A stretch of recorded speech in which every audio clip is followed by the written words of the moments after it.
గౌరవ ముఖ్యమంత్రి గారు.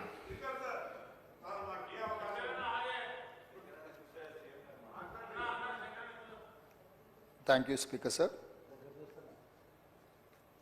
రెవెన్యూ శాఖ మంత్రి పొంగులేటి శ్రీనివాసరెడ్డి గారు ప్రవేశపెట్టిన తెలంగాణ భూభారతి భూమిపై హక్కుల రికార్డు చట్టము 2024 ఈ ప్రవేశపెట్టిన చట్టాన్ని సంపూర్ణంగా సమర్థిస్తూ దీనికి సంబంధించిన చర్చను తమరు ఓపికతో, ఇది ప్రజలకు సంబంధించిన సమస్య కాబట్టి కొంతమంది సభ్యులు గతంలో వాళ్ళు ఒక అద్భుతమని ప్రవేశపెట్టిన ధరణి చట్టాన్ని రీప్లేస్ చేస్తూ ఈ కొత్త చట్టం ప్రవేశపెట్టడం ద్వారా తెలంగాణ రాష్ట్రంలో దాదాపుగా యాజమాన్యపు హక్కులున్న 1,52,00,000 ఎకరాల భూములకు సంబంధించిన వివరాలను భద్రపరచడమే కాకుండా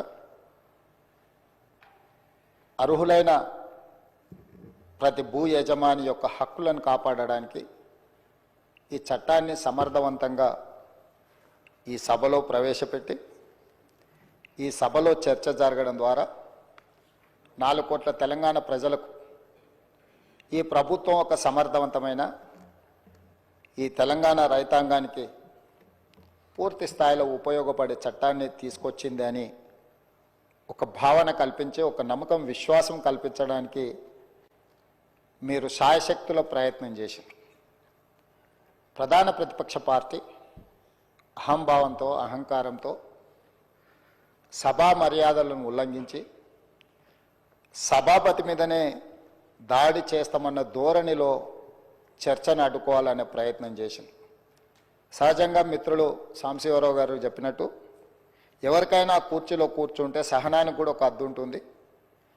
మీరు సహనం కోల్పోయి వాళ్ళ మీద చర్యలకు ఉపక్రమించే పరిస్థితులు వాళ్ళు కల్పించిన మీరు చాలా ఓపికతో వారు ఎలాంటి ప్రయత్నాలు చేసినా రెచ్చగొట్టడం ద్వారా ఈ చర్చను తప్పుదారి పట్టించాలనే ప్రయత్నం చేసినా మీరు అవకాశం ఏమాత్రం ఇవ్వకుండా వాళ్ళంతటా వాళ్ళే సహనం చచ్చిపోయి సహకరించవలసిన పరిస్థితిని కల్పించి ఈ సభను ముందుకు నడిపించి ఇంత కీలకమైన, ముఖ్యమైన ఈ చట్టాన్ని తెలంగాణ రాష్ట్ర రైతాంగానికి మేలు జరిగే విధంగా ఈరోజు కొనసాగించినందుకు మిమ్మల్ని మనస్ఫూర్తిగా అభినందిస్తూ, ఈ తెలంగాణ సమాజం,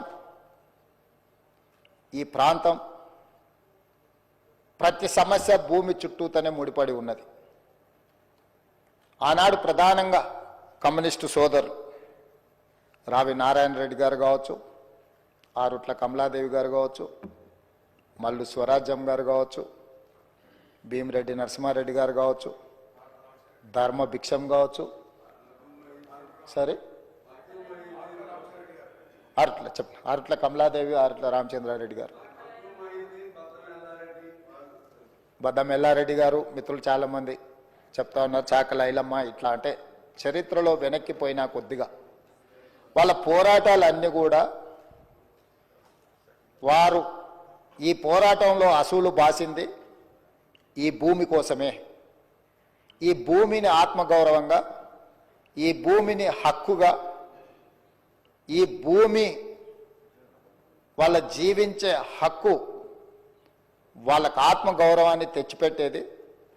దీని మీద కొంతమంది ఆధిపత్యం చెలాయించి అధికారంతో, అహంకారంతో ఆధిపత్యాన్ని నిలబెట్టుకోవాలని రకరకాల దాడులు చేసి వాళ్ళను నియంత్రించి, నిర్బంధించి, వాళ్ళను భౌతికంగా అంతమొందించి అధికారాన్ని నిలబెట్టుకోవాలని చూస్తే, ఆనాడు తొడ్డి కొమరయ్య నుంచి దుడ్డుకర్రల సంఘం పెట్టి ఈ భూమిని కాపాడుకునే ప్రయత్నంలో వాళ్ళు విజయం సాధించిండ్రు.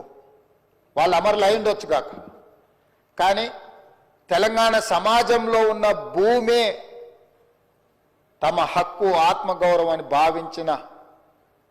భావించి సాయుధ రైతాంగ పోరాటం చేసి భూమి కోసం, భుక్తి కోసం, విముక్తి కోసం ఆనాడు వీరోచితంగా పోరాటం చేసి ఆనాడు చెరబట్టిన రాజుల నుంచి ప్రాంతానికి విముక్తి కలిగించారు. ఆ తర్వాత ఎప్పుడు ఏ ఉద్యమం వచ్చినా, అది కమ్యూనిస్టు ఉద్యమాలు కావచ్చు, నక్సల్బరీ ఉద్యమాలు కావచ్చు, దళిత గిరిజన సంఘాలు, తుడుం దెబ్బలు, ఆదివాసీ సంఘాలు కావచ్చు, వీళ్ళందరి పోరాటాలు భూమి చుట్టూతోనే పరిభ్రమించినాయి. ఈ భూమి కోసమే వాళ్ళు సర్వం ఒడ్డి ఈ భూమిని రక్షించుకునే పనిలో పోరాటాలు చేసిండ్రు. పటేల్ పట్వారి వ్యవస్థ రద్దుకు కూడా కారణం పేద ప్రజల భూముల మీద కొద్దిమంది ఆధిపత్యం చెలాయించాలని చూడడంతో పటేల్ పట్వారి వ్యవస్థను రద్దు చేయడం జరిగింది అధ్యక్ష. అట్లాంటిది ఆర్ఓఆర్ యాక్ట్ కావచ్చు, రకరకాలుగా ఏ భూ యజమాని అయితే ఉన్నాడో ఆ యజమానుల యొక్క హక్కులను కాపాడడానికి సమయం సందర్భం వచ్చినప్పుడల్లా మనం చట్టాలు చేసుకున్నాం. ఆ చట్టాల ద్వారా వాళ్ళ హక్కులను కాపాడుతూ వచ్చినాం. పివి నరసింహారావు గారు, శ్రీమతి ఇందిరాగాంధీ గారు ఉన్నప్పుడు అగ్రికల్చర్ సీలింగ్ యాక్ట్ తీసుకొచ్చి జాగీర్దారుల దగ్గర, జమీందారుల దగ్గర, భూస్వాముల దగ్గర వేలాది ఎకరాలు మూలుగుతుంటే లక్షలాది ఎకరాలను వాళ్ళ దగ్గర నుంచి ప్రభుత్వం సేకరించి భూమి లేని నిరుపేదలకు, ముఖ్యంగా దళితులకు, గిరిజనులకు, ఆదివాసీలకు, బలహీన వర్గాలకు ఈ భూ పంపకాలు, అసైన్మెంట్ పట్టాలు ఇవ్వడం ద్వారా వాళ్ళ ఆత్మగౌరవాన్ని నిలబెట్టి ఆ భూమి మీద వాళ్ళకు జీవించే హక్కును ఆనాటి ప్రభుత్వాలు, శ్రీమతి ఇందిరాగాంధీ గారు వారికి ఇచ్చారు. దీనికి కారణం, ప్రేరేపితం ఆనాడు భూముల కోసం కమ్యూనిస్టులు చేసిన పోరాటాలని ఈరోజు మనం చెప్పుకోక తప్పదు. ఈ పోరాటాల వల్ల వాళ్ళు లేవనెత్తిన సమస్యలను అక్కడి నుంచి కోనేరు రంగారావు కమిషన్ వరకు కావచ్చుగా, లేదా డాక్టర్ వైఎస్ రాజశేఖర రెడ్డి గారు ముఖ్యమంత్రి ఉన్నప్పుడు నక్సలైట్లతో జరిపిన చర్చల్లో భాగంగా కూడా ఈ భూములకు సంబంధించిన ప్రధానమైన సమస్యలనే లేవనెత్తడం జరిగింది. వీటన్నిటిని దృష్టిలో పెట్టుకొని గత ప్రభుత్వాలు వీలైనంత మేరకు ప్రజలకు మేలు జరిగే విధంగా చట్టాలను సవరించిన. ఇంతకుముందు అక్బరుద్దీన్ ఓవైసీ గారు చెప్పినట్టు ఆనాడు యూపీఏ ప్రభుత్వంలో భూభారతి నిజామాబాద్ పైలట్ ప్రాజెక్ట్ కింద కేంద్ర ప్రభుత్వం మన్మోహన్ సింగ్ గారు, సోనియా గాంధీ గారు రికార్డ్స్ డిజిటలైజేషన్ చేయడం కానీ, భద్రపరచడం కానీ, తప్పులు జరగకుండా సరిదిద్దడం కానీ, వీటన్నిటి కార్యక్రమాలను ఎప్పుడు తీసుకున్నా నిజమైన భూ యజమాని యొక్క హక్కులను కాపాడాలి. లేకపోతే విద్య రాని పేదవాళ్ళ భూములను ఎవరైనా అన్యాక్రాంతంగా అక్రమంగా ఆక్రమించుకుంటూ కూడా వాటిని, ఆ ఆక్రమణను తొలగించడం ద్వారా వాళ్ళ హక్కులను కాపాడడానికి అన్ని రకాల చట్టాలను తీసుకొచ్చాం. తెలంగాణ రాష్ట్రం వచ్చిన తర్వాత మాజీ ముఖ్యమంత్రి చంద్రశేఖరరావు గారు తెలంగాణ రెవెన్యూ రికార్డ్స్ కానీ, గత పాలకులు పాటించిన విధానాలు కానీ, చేసిన చట్టాలు లోపభూయిష్టంగా ఉన్నాయి. ఇవి ఏమాత్రం ప్రయోజనకరంగా లేవు. ఈ చట్టాలను అన్నిటిని మార్చాలి. దానికోసం నా మెదడునంతా రంగరించి 80,000 పుస్తకాలు చదివి ఒక అద్భుతమైన సాంకేతిక నైపుణ్యాన్ని ఆవిష్కరిస్తున్న దాని పేరే ధరణి అని చెప్పి చంద్రశేఖరరావు గారు మనకి ఇదే సభలో చెప్పిండ్రు, వివిధ వేదికల మీద కూడా చెప్పిండ్రు అధ్యక్ష. దీనికి సంబంధించిన కొన్ని అంశాలు నేను నిజంగానే ఒక మంచి చట్టం, ఒక మంచి ఆలోచన, ఒక సాంకేతిక నైపుణ్యాన్ని రంగరించి, ఎందుకంటే ఐటీ రంగంలో విదేశాలలో చదువుకొని వచ్చిన నా అంత ఐటీ నిపుణుడే లేడని కల్వకుంట్ల తారక రామారావు గారు, తెలంగాణ ఉద్యమకారుడిగా తెలంగాణ సమాజంలో ఉన్న సమస్యలను అన్నిటినీ అవసోపాన పట్టిన ప్రతి భూ సమస్యకు నేను పరిష్కారం చూపిస్తా అని మాజీ ముఖ్యమంత్రి వర్యులు కల్వకుంట్ల చంద్రశేఖరరావు గారు పదే పదే మాట్లాడుతూ ప్రస్తావిస్తున్నప్పుడు నేను కూడా ఒక సందర్భంలో భ్రమలకు లోనైనా, పర్వాలేదు ఈ విషయంలో అయినా మాజీ ముఖ్యమంత్రి గారు, మాజీ ఐటీ శాఖ మంత్రి గారు ఒక మంచి విధానాన్ని తీసుకొచ్చి ధరణి ద్వారా శాశ్వతమైన సమస్యల్ని పరిష్కరిస్తారని, ఆ ధరణి నిజంగానే వీరు కొత్తగా కనిపెట్టినరేమని ఈ సందర్భంగా మీ ద్వారా శాసనసభ రికార్డులకే కాకుండా తెలంగాణ సమాజానికి కొంత సమాచారాన్ని విశ్లేషణ ద్వారా నేను చెప్పాలనుకుంటున్నా అధ్యక్ష. ఈ ధరణి అనే ఏదైతే వెబ్సైట్ కావచ్చు, లేకపోతే వారు చెప్తున్న ఈ సాంకేతిక అద్భుతము చంద్రశేఖరరావు గారు సొంతంగా కనిపెట్టిందో, లేకపోతే చంద్రశేఖరరావు గారు సొంతంగా మన రాష్ట్రానికి అందించిన గొప్ప వరప్రదాయిని ఏం కాదు అధ్యక్ష. 2010 సంవత్సరంలోనే ఒరిస్సా రాష్ట్రం, మన పక్కనున్న రాష్ట్రం, ఈ ధరణి పేరు మీద ఈరోజు తెలంగాణ రాష్ట్రంలో ఏదైతే ఈ ధరణి ఈ మాడ్యూల్ని ఇంట్రడ్యూస్ చేసినో IL&FS సంస్థకు 2010 సంవత్సరంలోనే అక్కడ రిజిస్ట్రేషన్లు చేయడానికి, అక్కడ భూ రికార్డులను పరిశీలించడానికి ఒరిస్సా ప్రభుత్వము నామినేషన్ బేసిస్ మీద వాళ్ళకి టెండర్ ఇచ్చింది అధ్యక్ష. 2019 సంవత్సరంలో చంద్రశేఖరరావు గారు ఏ సంస్థకైతే కట్టబెట్టిండో అదే సంస్థ, అదే యజమానులకు ఒరిస్సా రాష్ట్ర ప్రభుత్వము 2010 సంవత్సరంలోనే ఈ ధరణి పేరు కూడా మార్చలేదు అధ్యక్ష. నువ్వు ధరణి అన్నావు, వాళ్ళు ఈ ధరణి అన్నారు. ఎందుకంటే ఎలక్ట్రానిక్ రిలేటెడ్ ఇష్యూ కాబట్టి ఈ ధరణి పేరు మీద 2010 సంవత్సరంలో ఒరిస్సా ప్రభుత్వం ఆ సంస్థకు అప్పచెప్తే 4 సంవత్సరాలు నిర్వహించిన తర్వాత కాగ్ ఏం నివేదిక ఇచ్చిందంటే అధ్యక్ష, 2014లో అసలు ఈ ధరణి ఈ రిజిస్ట్రేషన్ సాఫ్ట్వేర్ లోపాలను కాగ్ నివేదిక బయటపెట్టడం కాకుండా ఎలాంటి కాంపిటేటివ్ బిడ్డింగ్ చేయకుండా వాళ్ళకు నామినేషన్ బేసిస్ మీద ఇవ్వడం మీరు తప్పు. వాళ్ళకి ఎలాంటి అనుభవం లేదు ఇందులో. వాళ్ళకి ఏదైతే ఒరిస్సా ప్రభుత్వం అప్పచెప్పిన బాధ్యత, రిజిస్ట్రేషన్లు, రెవెన్యూ రికార్డ్స్కు సంబంధించిన బాధ్యత అప్పచెప్పినో వాళ్ళకి ఎలాంటి నైపుణ్యం లేదు. ఇలాంటి నైపుణ్యం లేని సంస్థకు, లోపభూయిష్టంగా నిర్వహిస్తున్న సంస్థకు మీరు ఇవ్వడం 100% అని తప్పుపట్టడమే కాకుండా NIC, కేంద్ర ప్రభుత్వ రంగ సంస్థ అయిన NICకి ఇలాంటి సంస్థల్ని మీరు అసలు పక్కన పెట్టి వాళ్ళకి ఇవ్వకుండా వీళ్ళకి ఇవ్వడం తప్పు అని చెప్పి కాగ్ నివేదిక ఇచ్చింది అధ్యక్ష 2014లో. ఇక్కడ తమరి ద్వారా నేను తెలంగాణ ప్రజలకు నేనేం చెప్పదలుచుకున్నా అంటే, చంద్రశేఖరరావు గారు 2018, 2019 ఆ తర్వాత వివిధ సందర్భాలలో మాట్లాడిన మాటలు వారి మెదడునంత రంగరించి ఒక అద్భుతాన్ని, ఒక అమృతాన్ని తీసి అమృతంలో నుంచి సృష్టించిన ధరణి వారి యొక్క ఆలోచన అనేది అయితే చెప్పిండో అది శుద్ధ తప్పు. 2010 సంవత్సరంలోనే IL&FS కంపెనీ ఈ విధానాన్ని ఒరిస్సా ప్రభుత్వానికి చేరవేస్తే, ఒరిస్సా ప్రభుత్వం వాళ్ళ కాంట్రాక్ట్ ఇస్తే 4 సంవత్సరాలు నిర్వహించిన తర్వాత కాగ్ నివేదిక 100% తప్పు పట్టింది. ఈ లోపభూయిష్టమైన, ఏమాత్రం ప్రజలకు ఉపయోగపడని ఈ సాంకేతిక నైపుణ్యాన్ని ఎందుకు తెలంగాణ రాష్ట్ర ప్రజల నెత్తి మీద చంద్రశేఖరరావు గారు రుద్దినరో ఇప్పుడు మనం ఆలోచన చేయాలి.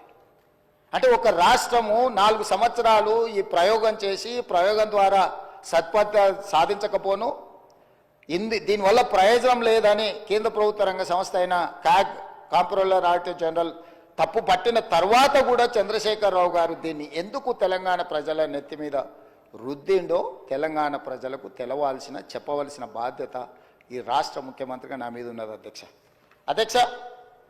ఈ IL&FS కంపెనీ గురించి కొంచెం చర్చించుకోవాలంటే కొంచెం వెనక్కి వెళ్ళాలి అధ్యక్ష. 2011కి వెళ్ళాలి మనం. 2011లో సత్యం కంప్యూటర్ రిలేటెడ్ మేటాస్ అనే సంస్థ, సత్యం రామలింగరాజు గారు ఆనాడు దేశాన్నే కాదు ప్రపంచాన్నే తప్పుదోవ పట్టించి, ప్రపంచం ముందు భారతదేశం యొక్క సంస్థలు మోసాలు చేస్తాయని ఏదైతే కేసు వచ్చిందో 2011 సంవత్సరంలో మన పరువు ప్రతిష్టను మంట గలిపిన సత్యం కంప్యూటర్స్, మేటాస్, ఈ సంస్థలన్నీ కూడా ఆ రోజు రామలింగరాజు గారి కేసులో ఇరుక్కొని జైలుకు పోయి ఆ సంస్థలన్నిటిని కూడా దివాలా తీసే పరిస్థితిలో నుంచి ఈ మేటాస్ అనే సంస్థని IL&FS సేకరించింది అధ్యక్ష. సత్యం రామలింగరాజుకు సంబంధించిన సంస్థల్ని IL&FS అనే సంస్థ 2011 సంవత్సరంలో క్రిమినల్ కేసెస్లో ఇరుక్కొని అందులో ఉన్న సంస్థల్ని IL&FS సంస్థ సేకరించింది. సత్యం రామలింగరాజు గారి కుమారుడు తేజరాజు గారికి సంబంధించిన సంస్థలు IL&FS సేకరించి ఆ రోజు వాళ్ళిద్దరికీ ఒక అనుబంధం ఏర్పడ్డది అధ్యక్ష.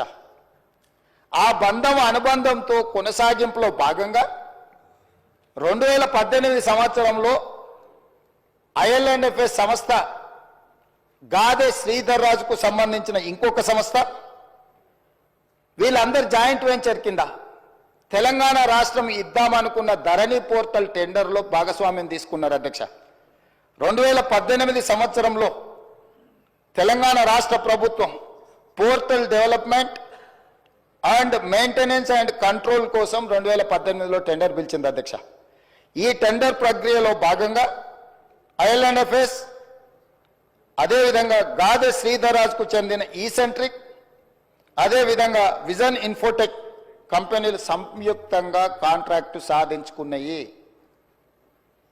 యువరాజుకు అత్యంత సన్నిహితులు ఎవరో తమరికి తెలుసు అధ్యక్ష. యువరాజు వెనకాల ఉండి ముందల గాదె శ్రీధర్ రాజు వెనకాల సత్యం ఆర్ మేటాస్ కంపెనీలను చేపట్టిన IL&FS సంస్థను ముందలబెట్టి టెండర్లో భాగస్వామ్యం చేసి ఆ పని దక్కించుకున్నారు అధ్యక్ష. ఈ 2017 సంవత్సరంలోనే ఈ IL&FS సంస్థ దివాలా తీయడమే కాకుండా క్రిమినల్ కేసులలో వీళ్ళు కూడా ఇరుక్కున్నారు అధ్యక్ష. 2011లో సత్యం కంప్యూటర్స్ కానీ మేటా సంస్థలు కానీ క్రిమినల్ కేసులలో ఇరుక్కొని జైలుకు పోయిన తర్వాత ఆ సంస్థల్ని సేకరించిన IL&FS కూడా 2017లో ఇదే రకమైన కుంభకోణాలలో ఇరుక్కొని ఆ కంపెనీకి సంబంధించిన MD రమేష్ బావా ఆయన జైలుకు పోయిండు, హరిశంకరన్ వైస్ చైర్మన్ ఈయన జైలుకు పోయిండు, రవి పార్థసారథి మాజీ చైర్మన్ ఆయన జైలుకు పోయిండు, రామ్చంద్ కరుణాకర్ అనే డైరెక్టర్ వీళ్ళందరూ కూడా వేలాది కోట్ల రూపాయల కుంభకోణాలకు పాల్పడి ఆ కుంభకోణాలు అన్ని కూడా దొరికిపోయి వీళ్ళందరూ జైలుకు పోయినారు అధ్యక్ష. ఇది ఎప్పుడు 2017 సంవత్సరానికే జరిగిపోయింది అధ్యక్ష. ఎప్పుడు కూడా రాష్ట్ర ప్రభుత్వాలు కేంద్ర ప్రభుత్వాలు ఏదైనా ఒక సంస్థ క్రిమినల్ నేరాలలో పాల్గొని ఆర్థిక నేరాలలో పాల్గొని జైలు శిక్షలో లేకపోతే ఆ సంస్థల మీద ఆరోపణలు ఉన్నప్పుడు ఆ సంస్థలను టెండర్లలో పాల్గొనకుండా నిషేధించే విధానం మన రాష్ట్రంలో మన దేశంలో కొనసాగుతుంది. అయినా తెలంగాణ రాష్ట్ర ప్రభుత్వం చంద్రశేఖరరావు గారి ప్రభుత్వము ఈ IL&FSను లేకపోతే ఈసెంట్రిక్ లేదా విజన్ ఇన్ఫోటెక్ ఏదైతే జాయింట్ వెంచర్తో టెండర్ వేసిందో వీళ్ళని నిషేధించలేదు అధ్యక్ష. వీళ్ళకి టెండర్ కట్టబెట్టి ఈరోజు తెలంగాణ రాష్ట్రంలో ఉండే 1,52,00,000 ఎకరాలకు సంబంధించిన లక్షలాది మంది రైతుల యొక్క భూముల వివరాలను రిజిస్ట్రేషన్లు చేయడము, డాక్యుమెంట్లు చేయడము, రికార్డులు మెయింటైన్ చేయడము, అన్ని రకాల బాధ్యతలను కంప్లీట్గా ఈ సంస్థకు అప్పచెప్పారు అధ్యక్ష. ఇక్కడి నుంచే ఇక స్టోరీ మొదలైంది అధ్యక్ష. అసలైన స్టోరీ ఇక్కడ ఉన్నది. టెండర్ దక్కించుకున్న IL&FS సంస్థ పేరు మార్చింది అధ్యక్ష. టెండర్ అగ్రిమెంట్ అయిన తర్వాత టెరాసిస్ టెక్నాలజీస్ లిమిటెడ్ అని సబ్సిడరీ యూనిట్ కిందకి అగ్రిమెంట్ తీసుకొచ్చారు అధ్యక్ష. టెండర్ పాల్గొన్నప్పుడు ఒక పేరు మీద ఉండి టెండర్లో వాళ్ళ కాంట్రాక్ట్ వచ్చిన తర్వాత దాని పేరు మార్చింది అధ్యక్ష. ఒకవేళ పేరు మార్చిన మనుషులకు కూడా చట్టంలో ప్రొవిజన్ ఉంది అధ్యక్ష పేర్లు మార్చుకోవడానికి. ఒకవేళ మన పేరు నచ్చకపోతే కూడా ఒక గెజెట్ నోటిఫికేషన్ నుంచి ఒక విధానంలో ఉంది.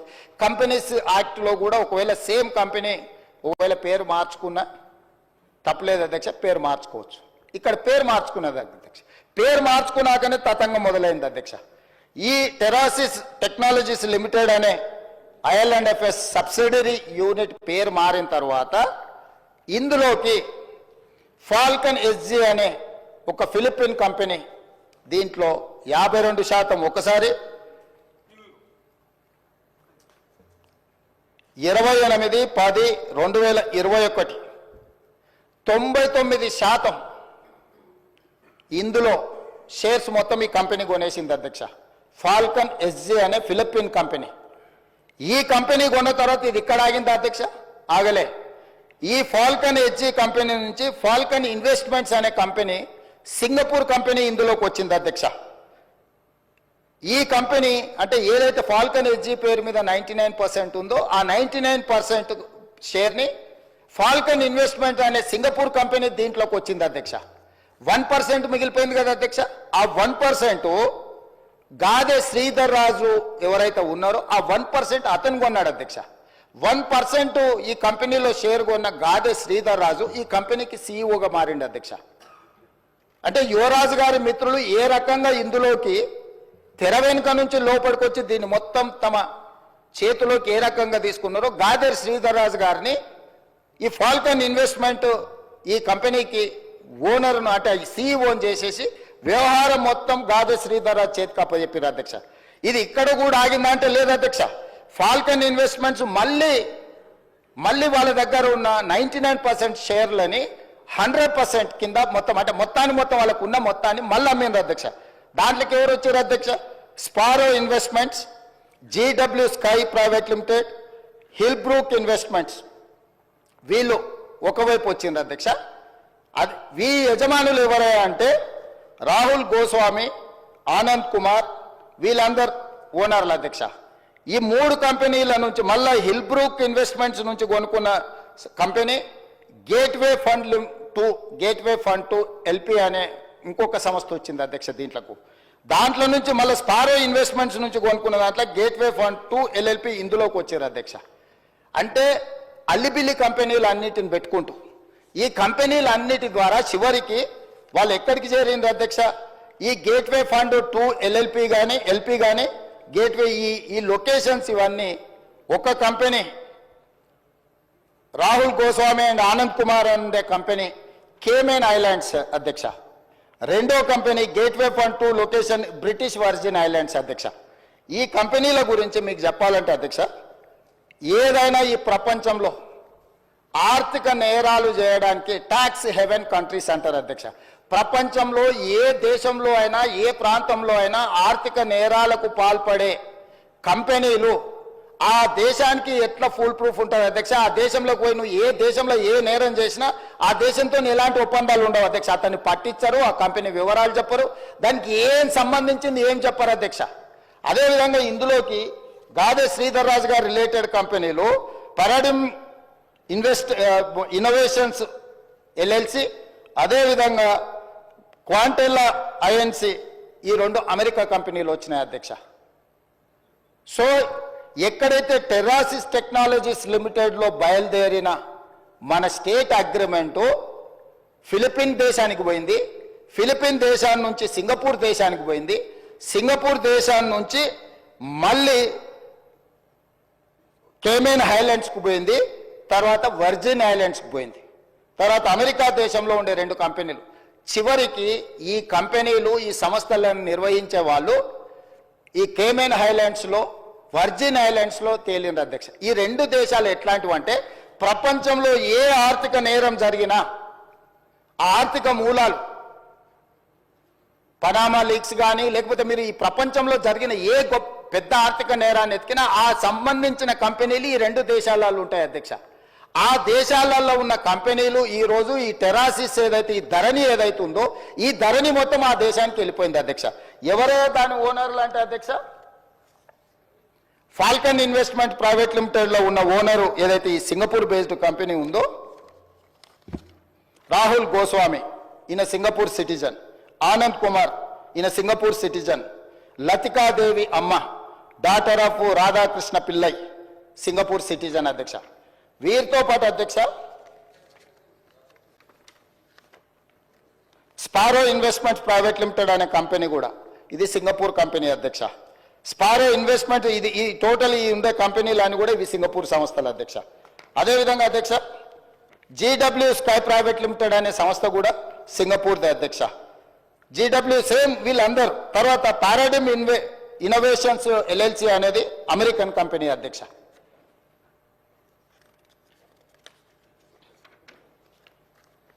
అదేవిధంగా హిల్ బ్రూక్ ఇన్వెస్ట్మెంట్స్ అనే లిమిటెడ్ అనే కంపెనీ పేరు చెప్పిన కదా అధ్యక్ష, వర్జిన్ ఐలాండ్స్ బ్రిటిష్ అధ్యక్ష. అదేవిధంగా క్వాంటెల్లా ఐఎన్సి అని చెప్పిన కదా అధ్యక్ష, ఇది అమెరికా కంపెనీ అధ్యక్ష. అదేవిధంగా గేట్వే పార్ట్నర్స్ అని చెప్పిన కదా అధ్యక్ష, గేట్వే పార్ట్నర్స్ 2 లిమిటెడ్ అనేది ఉంది కదా అధ్యక్ష, కేమెన్ ఐలాండ్స్ అధ్యక్ష.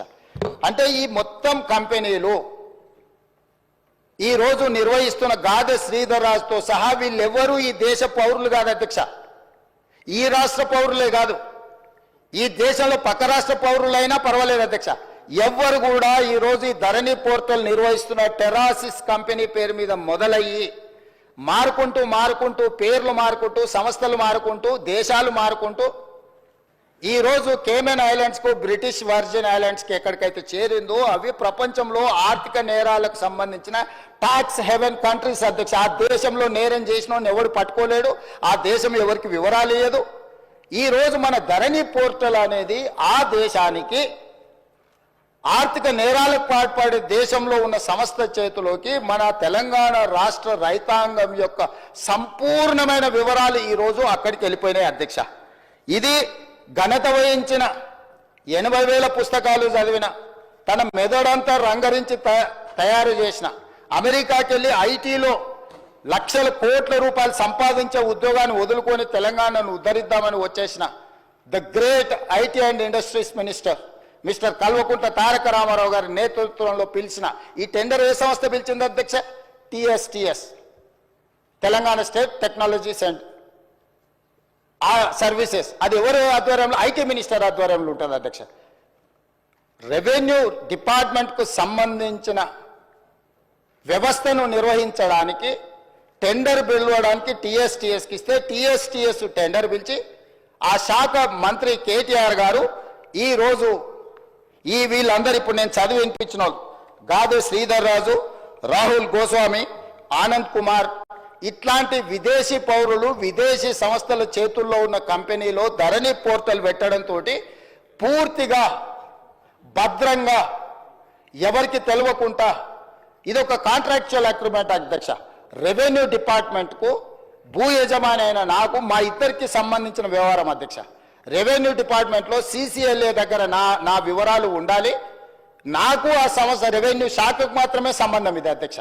నాకు ఇచ్చే పాస్బుక్ అయినా నాకు ఇచ్చే ఏ కాగితమైనా పహాని అయినా ఏదైనా రెవెన్యూ శాఖలో నిర్వహించి రెవెన్యూ శాఖకు సంబంధించిన ప్రభుత్వ అధికారులకు నాకు మధ్యలో ఉన్న ఒప్పందాన్ని ఈరోజు ఒక డిజిటల్ వెబ్సైట్ను నిర్వహించే నెపం మీద ఈ రాష్ట్రంలో ఉన్న అందరి సమాచారాన్ని తీసుకెళ్లి 2020 అక్టోబర్ వీరు మొదలుపెట్టింది నా నియోజకవర్గంలో అధ్యక్ష.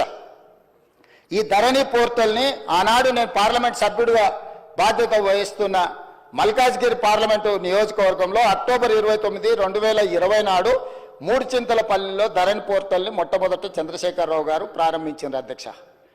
ఆ రోజు నుంచి ఈ రోజు వరకు ఈ ధరణికి సంబంధించిన వివరాలను ధరణి పోర్టల్ నిర్వహణ, మన భూములు, మన లావాదేవీలు, మన భూములకు సంబంధించిన సంపూర్ణ సమాచారము ఈరోజు ట్యాక్స్ హెవెన్ కంట్రీస్లో ఉన్న వ్యక్తులు ఈ దేశ పౌరులుగాని వాళ్ళ చేతిలో గాదే శ్రీధర్ రాజు చేతిలో, రాహుల్ గోస్వామి చేతిలో, ఆనంద్ కుమార్ చేతిలో, లకితా దేవమ్మ చేతిలోకి వెళ్ళిపోయింది అధ్యక్ష. అధ్యక్ష నేను మిమ్మల్ని అడుగుతున్నా అధ్యక్ష, రెవెన్యూ శాఖకు నాకు సంబంధించిన సమాచారం మా ఇద్దరి మధ్యలోనే ఉండాల్సిన సమాచారము ఈ సమాచారం అంతా తీసుకెళ్లి ఇతర దేశాలలో ఆర్థిక నేరాలలో ఇరుక్కపోయిన కంపెనీలు ఐర్లాండ్ అఫేర్స్ కానీ లేకపోతే సత్యంతో ఉన్న రిలేషన్ కానీ ఆ కంపెనీలో ఉన్న MDలు, వైస్ చైర్మన్లు లేకపోతే డైరెక్టర్లు అందరూ 2017లోనే ఆర్థిక నేరాలకు పాల్పడి వేల కోట్ల రూపాయల కుంభకోణాలలో పాల్పడి జైళ్లలో ఉన్న సంస్థకు చంద్రశేఖరరావు గారు అప్పచెప్పి ఈ తెలంగాణ రైతాంగ సంపూర్ణ సమాచారాన్ని దేశాలు దాటిచ్చింది అధ్యక్ష. ఇవాళ డేటా మీకు తెలుసు కదా అధ్యక్ష ఎంత విలువైందో. ఒక రిజిస్ట్రేషన్ చేయాలంటే అధ్యక్ష నా ఆధార్ కార్డ్ నెంబర్ ఇవ్వాలి, నా బ్యాంకు ఖాతా ఇవ్వాలి, నా టెలిఫోన్ నెంబర్ ఇవ్వాలి. ఇవాళ ఇవన్నీ కూడా ఎన్క్రిప్షన్ అంటే ఒక సీక్రెట్ కోడ్లో ఉండాలి. ఒకవేళ ఆ వెబ్సైట్ నిర్వహించే వాళ్ళు చూడాలనుకున్నా కూడా కనిపించకూడదు అధ్యక్ష. కానీ క్లియర్గా వాళ్ళ దగ్గర డేటా కనిపిస్తుంది అధ్యక్ష. ఈ రోజు ఈ నిర్వహణలో ఈ రాష్ట్రంలో 2020 నుంచి ఇప్పటి వరకు జరిగిన ప్రతి ట్రాన్సాక్షన్కు సంబంధించిన ఆధార్ కార్డు, బ్యాంకు ఖాతా నెంబర్, టెలిఫోన్ నెంబర్ అన్ని వివరాలు ఈ రోజు పూర్తిగా క్రిస్టల్ క్లియర్గా వాళ్ళ చేతులకు వెళ్ళిపోయి ఇతర దేశాలు దేశ సరిహద్దులు దాటిపోయి ఇతర దేశాలు ఆర్థిక నేరాలకు పాల్పడుతున్న దేశాలకు మన రాష్ట్రంలో ఉన్న సంపూర్ణమైన రెవెన్యూ సమాచారం అని తెలిపోయింది అధ్యక్ష. ఇది ఎంత తీవ్రమైన నేరం అంటే ఈ నేరానికి శిక్ష అనేది ఏ స్థాయిలో విధించాలనో చట్టాలన్నిటిని కూడా చదవాల్సిన పరిస్థితి ఈరోజు ఈ రాష్ట్రంలో చంద్రశేఖరరావు గారు కల్పించారు అధ్యక్ష. ఈరోజు ఇంత నమ్మకంగా ఒక ప్రభుత్వం మీద నమ్మకం ఉండి ప్రజలు తమ సంపూర్ణమైన సమాచారాన్ని ప్రభుత్వం దగ్గర పెడితే ఆ ప్రభుత్వంలో ఉన్న పెద్దలు ఆ నమ్మకాన్ని వమ్ము చేసి తెలంగాణ ప్రజలకు ద్రోహం చేసి మోసం చేసి సంపూర్ణ సమాచారాన్ని క్రిమినల్స్ చేతుల క్రిమినల్ కేసెస్ ఎదుర్కొంటున్న కంపెనీల చేతులకి సంపూర్ణంగా సమాచారాన్ని బదిలీ చేసిందంటే దీని మీద ఏ రకమైన విచారణ చేయాలనో తెలంగాణ సమాజం ఆలోచించాలి, ప్రతిపక్షాలు అందరూ కూడా ఆలోచించాలి. అధ్యక్ష ఈ కంపెనీలు అన్నిటిని కూడా ఏ ఒక్క కంపెనీ కూడా ఈ దేశంది కాదు అధ్యక్ష. ఇవాళ ఈ సాంకేతిక నైపుణ్యం ధరణియో లేకపోతే ఐలాండ్ అఫేర్స్ కాదు అధ్యక్ష. ఎప్పుడో తెలంగాణ రాష్ట్రంలో ఉమ్మడి రాష్ట్రంలో ఈ దేశంలోనే ఎన్ఐసి వెబ్ ల్యాండ్ అనే ఒక వెబ్సైట్లో సంపూర్ణమైన ఇట్లాంటి డిజిటల్ వ్యవస్థ కేంద్ర ప్రభుత్వం పరిధిలో ఉన్న ఎన్ఐసి దగ్గర సంపూర్ణంగా ఉంది అధ్యక్ష.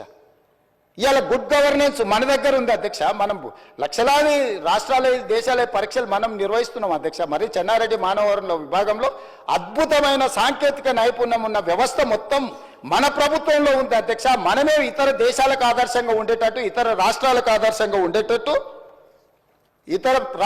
ఆదర్శంగా ఉండేటట్టు మనం తీసుకున్న నిర్ణయాలను ఈరోజు పక్కదో పట్టించి కేంద్ర ప్రభుత్వ రంగ సంస్థ అయిన ఎన్ఐసికి కూడా ఇవ్వకుండా గాదే శ్రీధర్ రాజుకు ఈరోజు అప్పచెప్పడం ద్వారా మన సంపూర్ణమైన సమాచారాన్ని ఇతర దేశాలకు పంపించారు అధ్యక్ష.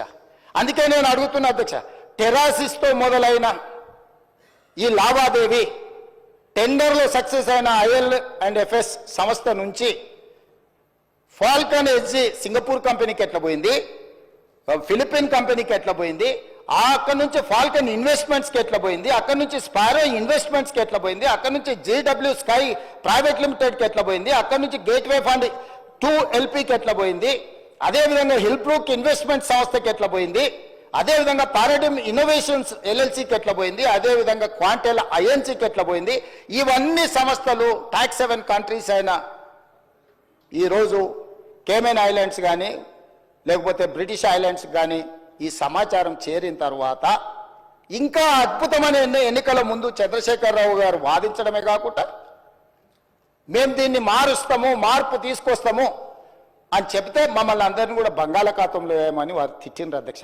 అసలు వారు ఒంటి కాళ్ళ మీద ఎగురుతున్నప్పుడు నేను ఆశ్చర్యపోయినా. ఆయన ఎలక్షన్లో ఆయన మేనిఫెస్టో చెప్పుకున్నాడు, ఆయన ప్రజలకు ఏమైనా చెప్పుకుంటాడు. మా ఎలక్షన్లో మేము ఏం విధి విధానాలతో ప్రజలకు ఒక మంచి పారదర్శకమైన పరిపాలన అందిస్తాం మేము చెప్పినాం. మా మీద కోపము, కారణము, ఆవేశము, వారు ఆవేశంతో ఊగిపోతుంటే ఉపన్యాసాలలో నాకు అర్థం కాలేదు అధ్యక్ష. కొంత ఈరోజు ప్రభుత్వంలోకి వచ్చిన తర్వాత పరిశీలించిన తర్వాత ఎన్ని ప్రభుత్వ భూములు, అది దేవాదాయ భూములు కావచ్చు, లేకపోతే భూదాన్ భూములు కావచ్చు, లేకపోతే ప్రైవేట్ భూముల యజమానుల పేర్లు మార్చే విషయంలో కావచ్చు, వాళ్ళు చేసిన అరాచకం, దురాగతం, దుర్మార్గం ఏ స్థాయిలో ఉంది అని అంటే ఇంకా మనం చెప్పలేనంత స్థాయికి ఈరోజు ఇది చేరింది అధ్యక్ష. అందుకే దానికి ఉదాహరణ కింద నేను చెప్పదలుచుకున్న అధ్యక్ష ఒక 2-3 ఉదాహరణలు. ఏ చట్టం అయితే ఈ టెండర్ అగ్రిమెంట్ ప్రకారం అధ్యక్ష, ఈ టెరాసిస్ కాంట్రాక్ట్ అగ్రిమెంట్ అధ్యక్ష 9.20 అగ్రిమెంట్ క్లాజ్ లో ఉన్నది అధ్యక్ష. ద ఐఏ అంటే implementing agency should to be the best of his efforts, avoid any change in the organization structure proposed for execution of this contract or replacement of any manpower resource appointed. If the same is however unavoidable, IA shall promptly inform the purchaser in writing and the same shall require subsequent approval by the purchaser. ఇందులో ఇలాంటి మార్పులు చేర్పులు చేయాలన్నా, యజమానులు మారాలన్నా, పనిచేసే స్థలం మారాలన్నా ప్రభుత్వం ముందస్తు అనుమతి తీసుకోవాలని స్పష్టంగా ఈ అగ్రిమెంట్లో ఉంది. 9.20లో ఎలాంటి ప్రభుత్వ అనుమతి లేకుండా ఈ రకంగా టాక్స్ 7 కంట్రీస్లో ఉండే సంస్థల్ని ఇతర దేశాలకు సంబంధించిన కంపెనీల చేతికి మన సమాచారం వెళ్ళింది అధ్యక్ష. అదేవిధంగా అధ్యక్ష 9.20.4 sub క్లాజ్లో all manpower resources deployed by the IA అంటే implementing agency అధ్యక్ష for execution of this contract must strictly adhere to the attendance reporting procedures and make their services available as agreed upon for the entire reporting time period at the purchaser's office location. Purchaser ante ikkada revenue department adhyaksha CCLA. IA ante ఈ రోజు Falcon investments ఏదైతే ఉన్నదో లేకపోతే టెరాసిస్ ఉన్నదో implementing agency అదే అధ్యక్ష. Implementing agency తరఫున గాదె శ్రీధర్ రాజు represent చేస్తాడు. పర్చేజర్ కింద CCLA కమిషనరు యాక్ట్ చేస్తాడు అధ్యక్ష. వీళ్ళు ఎవరినైనా ఇందులోకి తేవాలన్నా పర్చేజర్ దగ్గర అనుమతి తీసుకోవాలి ఫస్ట్ పాయింట్. వీళ్ళు ఏ పని చేసినా ఈ సాఫ్ట్వేర్లో కూర్చొని మనం జరుగుతున్న ట్రాన్సాక్షన్స్, మనం జరుగుతున్న రిజిస్ట్రేషన్లు, మనం మెయింటైన్ చేస్తున్న రెవెన్యూ రికార్డ్స్ అన్ని కూడా పర్చేజర్ లొకేషన్లో అంటే ప్రభుత్వ ఆఫీసులో ఉండి పని చేయాలి అధ్యక్ష ఈ అగ్రిమెంట్ ప్రకారం. కానీ అదే కాకుండా అధ్యక్ష 9.20.6 the IA shall provide and deploy at the purchaser's office location for carrying out the work. ఈ రెండు సెక్షన్ల ప్రకారము వాళ్ళు చేస్తున్న పని ఈ టెరాసిస్ అనే సంస్థ రెవెన్యూ శాఖకు సంబంధించిన CCLA ఆఫీస్లో కూర్చొని పనిచేయాలి అధ్యక్ష. కానీ ఈరోజు అధ్యక్ష అధికారుల నుంచి నాకు అందుతున్న సమాచారం తెలంగాణ రాష్ట్రంలో ప్రభుత్వ కార్యాలయంలో లేదు, బయట ఉన్నది. పక్క రాష్ట్రం నిర్వహించారు, ఢిల్లీని గుర్గావ్ నుంచి నిర్వహించారు, ఈశాన్య రాష్ట్రాల నుంచి నిర్వహించారు. ఇన్ని ప్రాంతాల నుంచి ఈ రోజు భద్రంగా ఉండాల్సిన నా యొక్క సంపూర్ణమైన సమాచారము నాకు ఈ తెలంగాణ ప్రభుత్వం మీద ఉన్న నమ్మకంతో నా భూములకు సంబంధించిన పూర్తి వివరాలను ప్రభుత్వం దగ్గర పెడితే ఆ ప్రభుత్వము ఆనాటి ముఖ్యమంత్రి సంపూర్ణ సమాచారాన్ని ప్రైవేట్ కంపెనీలకు, ప్రైవేటు వ్యక్తులకు, ఈ రాష్ట్రంలో కానోళ్లను, ఈ దేశంలో కానోళ్లను, ఈ దేశంలో లేని కంపెనీలకు, ఈ దేశ పౌరులు కానోళ్లకు అప్పచెప్పి ఈ రోజు ఈ రాష్ట్ర ప్రజల యొక్క నమ్మకాన్ని, విశ్వాసాన్ని కూనీ చేయడమే కాకుండా ఆర్థిక నేరాలకు పాల్పడ్డాడు అధ్యక్ష. దానికోసం ఎంత కఠినంగా వీళ్ళ పట్ల ప్రభుత్వాలు వ్యవహరించాల్సిన అవసరం ఉన్నది అధ్యక్ష. ఇంత విలువైన సమాచారం, ఇంత వివరాలను తీసుకెళ్లి ఇతర దేశాలకు సమాచారాన్ని చేరవేస్తూ ఇవాళ మనం దీన్ని ఎట్లయినా సవరించుకొని దీన్ని ఎట్లయినా బాగు చేసుకోవాలని మా సమాచారాన్ని బయట ఎవరికైనా ఇస్తే కేంద్ర ప్రభుత్వం సవరించిన యాక్ట్ ప్రకారం, డేటా ప్రొటెక్షన్ యాక్ట్ ప్రకారం అధ్యక్ష 2023 దేశ పౌరుల వ్యక్తిగత ఇతర సమాచారం ఏదైనా ఆ వ్యక్తి యొక్క అనుమతి లేకుండా సేకరించడం నేరం, చట్ట విరుద్ధం. అలా సేకరించిన డేటాను చట్టబద్ధంగా ఆ చట్టంలో చెప్పిన వ్యక్తి ప్రకారమే వినియోగించాలి. ప్రభుత్వానికి ప్రజల మధ్య ఉండాల్సిన విశ్వసనీయత లేకుండా నిబంధనలను ఉల్లంఘించారు. Violation of fiduciary relationship between government and citizen. కేంద్ర ప్రభుత్వము వ్యక్తుల సమాచారాన్ని గోప్యంగా ఉంచాలి. వ్యక్తుల సమాచారాన్ని ప్రభుత్వం ఏదైనా పథకం కోసం కానీ ఏదైనా అంశంలో సేకరించినప్పుడు ఆ వ్యక్తి అనుమతి లేకుండా, ఆ వ్యక్తికి తెలవకుండా ఎవరికి ఇవ్వకూడదని మన చట్టాలు చెప్తున్నాయి అధ్యక్ష. మరి ఈరోజు లక్షలాది మంది, కోట్లాది మంది చేసుకున్న రిజిస్ట్రేషన్లు, డాక్యుమెంట్లు, ఆధార్ కార్డు, బ్యాంకు ఖాతాలు, టెలిఫోన్ నెంబర్లు టోటల్గా చంద్రశేఖరరావు గారు, అదేవిధంగా కల్వకుంట్ల తారక రామారావు గారు, వాళ్ళ అనుంగు సహచరులైన గాదె శ్రీధర్ రాజు చేతి ద్వారా రాహుల్ గోస్వామి నుంచి మొదలు పెడితే ఈ రకరకాల వ్యక్తుల చేతులకు ఇతర దేశాలకి సమాచారాన్ని అంత పంపించారు అధ్యక్ష. ఎందుకు ఈరోజు సంవత్సరం మొత్తం సాంకేతిక నిపుణులతో, రాజకీయ పార్టీలతో, రైతు కూలీ సంఘాలతో ప్రతి ఒక్కరితో ఎందుకు చర్చించినాం అధ్యక్ష? ఇంత తీవ్రమైన నేరం జరగడానికి అవకాశం కలిగించిన ధరణి, చంద్రశేఖరరావు, తారక రామారావు గారి విషయంలో ప్రభుత్వం స్పష్టమైన విధానంతో ముందుకు వెళ్ళాలని మా రెవెన్యూ శాఖ మంత్రి గారు కొన్ని వందల మీటింగులు పెట్టింది అధ్యక్ష. ఇది ఆషామాషిగా ఈ చట్టం ఈరోజు సభ ముందుకు రాలేదు అధ్యక్ష. ఈ చట్టం ఈరోజు ఈ సభ ముందుకు వచ్చిందంటే ఎన్నో నిద్రలేని రాత్రులు, కొన్ని వందల గంటలు ఈ అధికారులు, వీళ్ళు, మేమందరం, నా పాత్ర పరిమితమే. వాళ్ళు చేస్తున్న పనిని ప్రోత్సహించడం ముఖ్యమంత్రిగా నేను చేసిన పని. కానీ ఇక్కడ కూర్చున్న అధికారులు కానీ, కమిటీ కానీ, రిటైర్డ్ ఆఫీసర్స్ కానీ, రిలేటెడ్ కన్సర్న్ మినిస్టర్ కానీ వాళ్ళు కొన్ని వందల గంటలు, రోజుల కొద్దీ దీని మీద చర్చించి, దీన్ని క్షుణ్ణంగా పరిశీలించి ఈ భూభారతి 2024 చట్టాన్ని సభలోకి తీసుకొచ్చినాం అధ్యక్ష.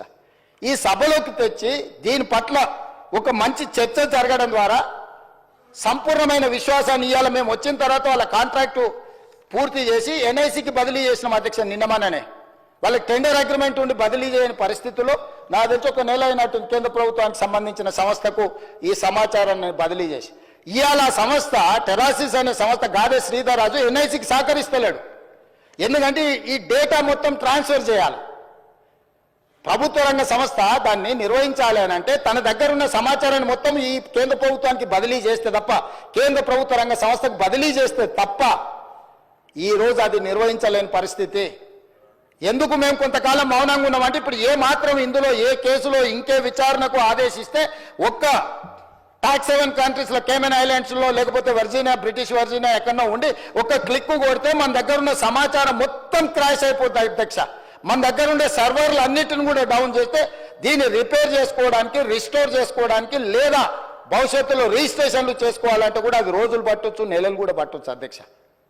ఇంత కుట్రపూరితంగా ఒక వ్యక్తి చేతిలో యువరాజు గారిని ఆ రాజులు ఇంప్రెస్ చేసి ఉండొచ్చు. యువరాజు గారికి ఆ రాజులు అత్యంత సన్నిహితులు, కుడి భుజం ఎడం భుజం అయి ఉండొచ్చు. కానీ మనందరి సమాచారాన్ని రాష్ట్ర ప్రభుత్వం పూర్తి వివరాలను ఒక వ్యక్తి చేతిలో పెట్టి రాష్ట్రాలనుగా దేశాల సరిహద్దులు దాటిచ్చి ఏ దేశంలో అయితే ఎలాంటి మనం శిక్షలు, ఎలాంటి నేరగాళ్ళను పట్టుకోవడానికి ఒప్పందం లేని దేశాలకు పంపించారు అధ్యక్ష.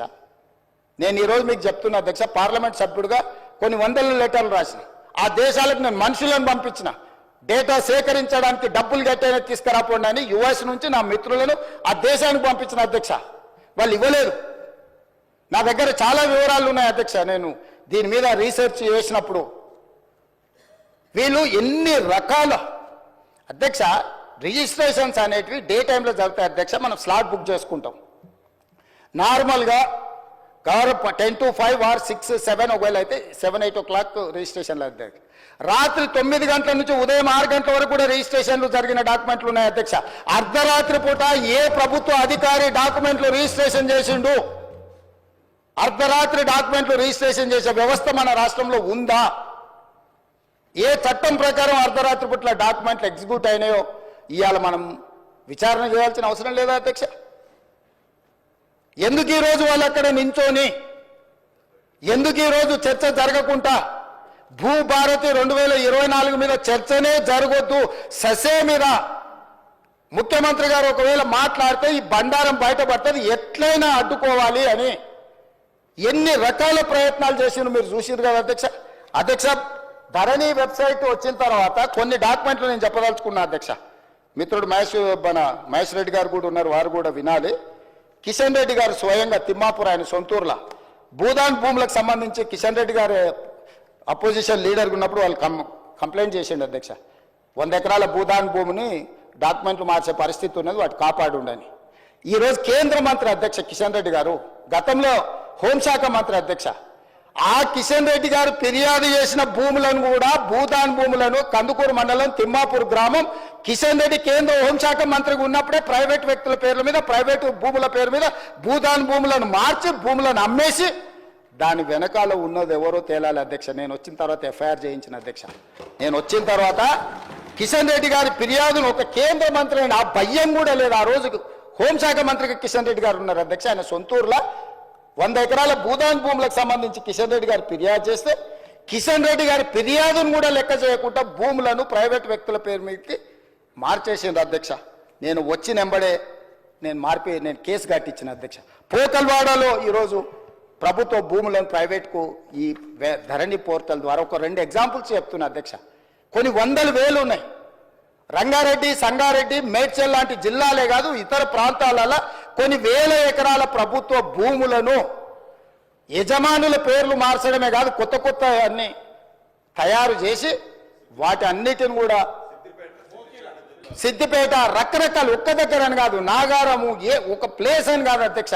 ఇవాళ నేను ఎందుకు కిషన్ రెడ్డి గారితో ప్రస్తావిస్తున్నా అంటే ఈరోజు ఆయన యూనియన్ క్యాబినెట్ మినిస్టర్ అధ్యక్ష. ఆయన సొంతూరులో ఆయన ఫిర్యాదు చేస్తే కూడా భయం లేకుండా భూదాన్ భూములను బదిలీ చేసి ప్రైవేట్ వ్యక్తులకు పట్టా భూముల కింద రిజిస్ట్రేషన్ చేసింది అధ్యక్ష. నేను వచ్చిన తర్వాత కిషన్ రెడ్డి గారు కూడా ఫిర్యాదు చేస్తే దీని మీద చర్యలు తీసుకోకపోతే ఎట్లా అని నేను ఎంక్వైరీకి ఆర్డర్ ప్లే చేసి క్రిమినల్ కేసు బుక్ చేసిన అధ్యక్ష.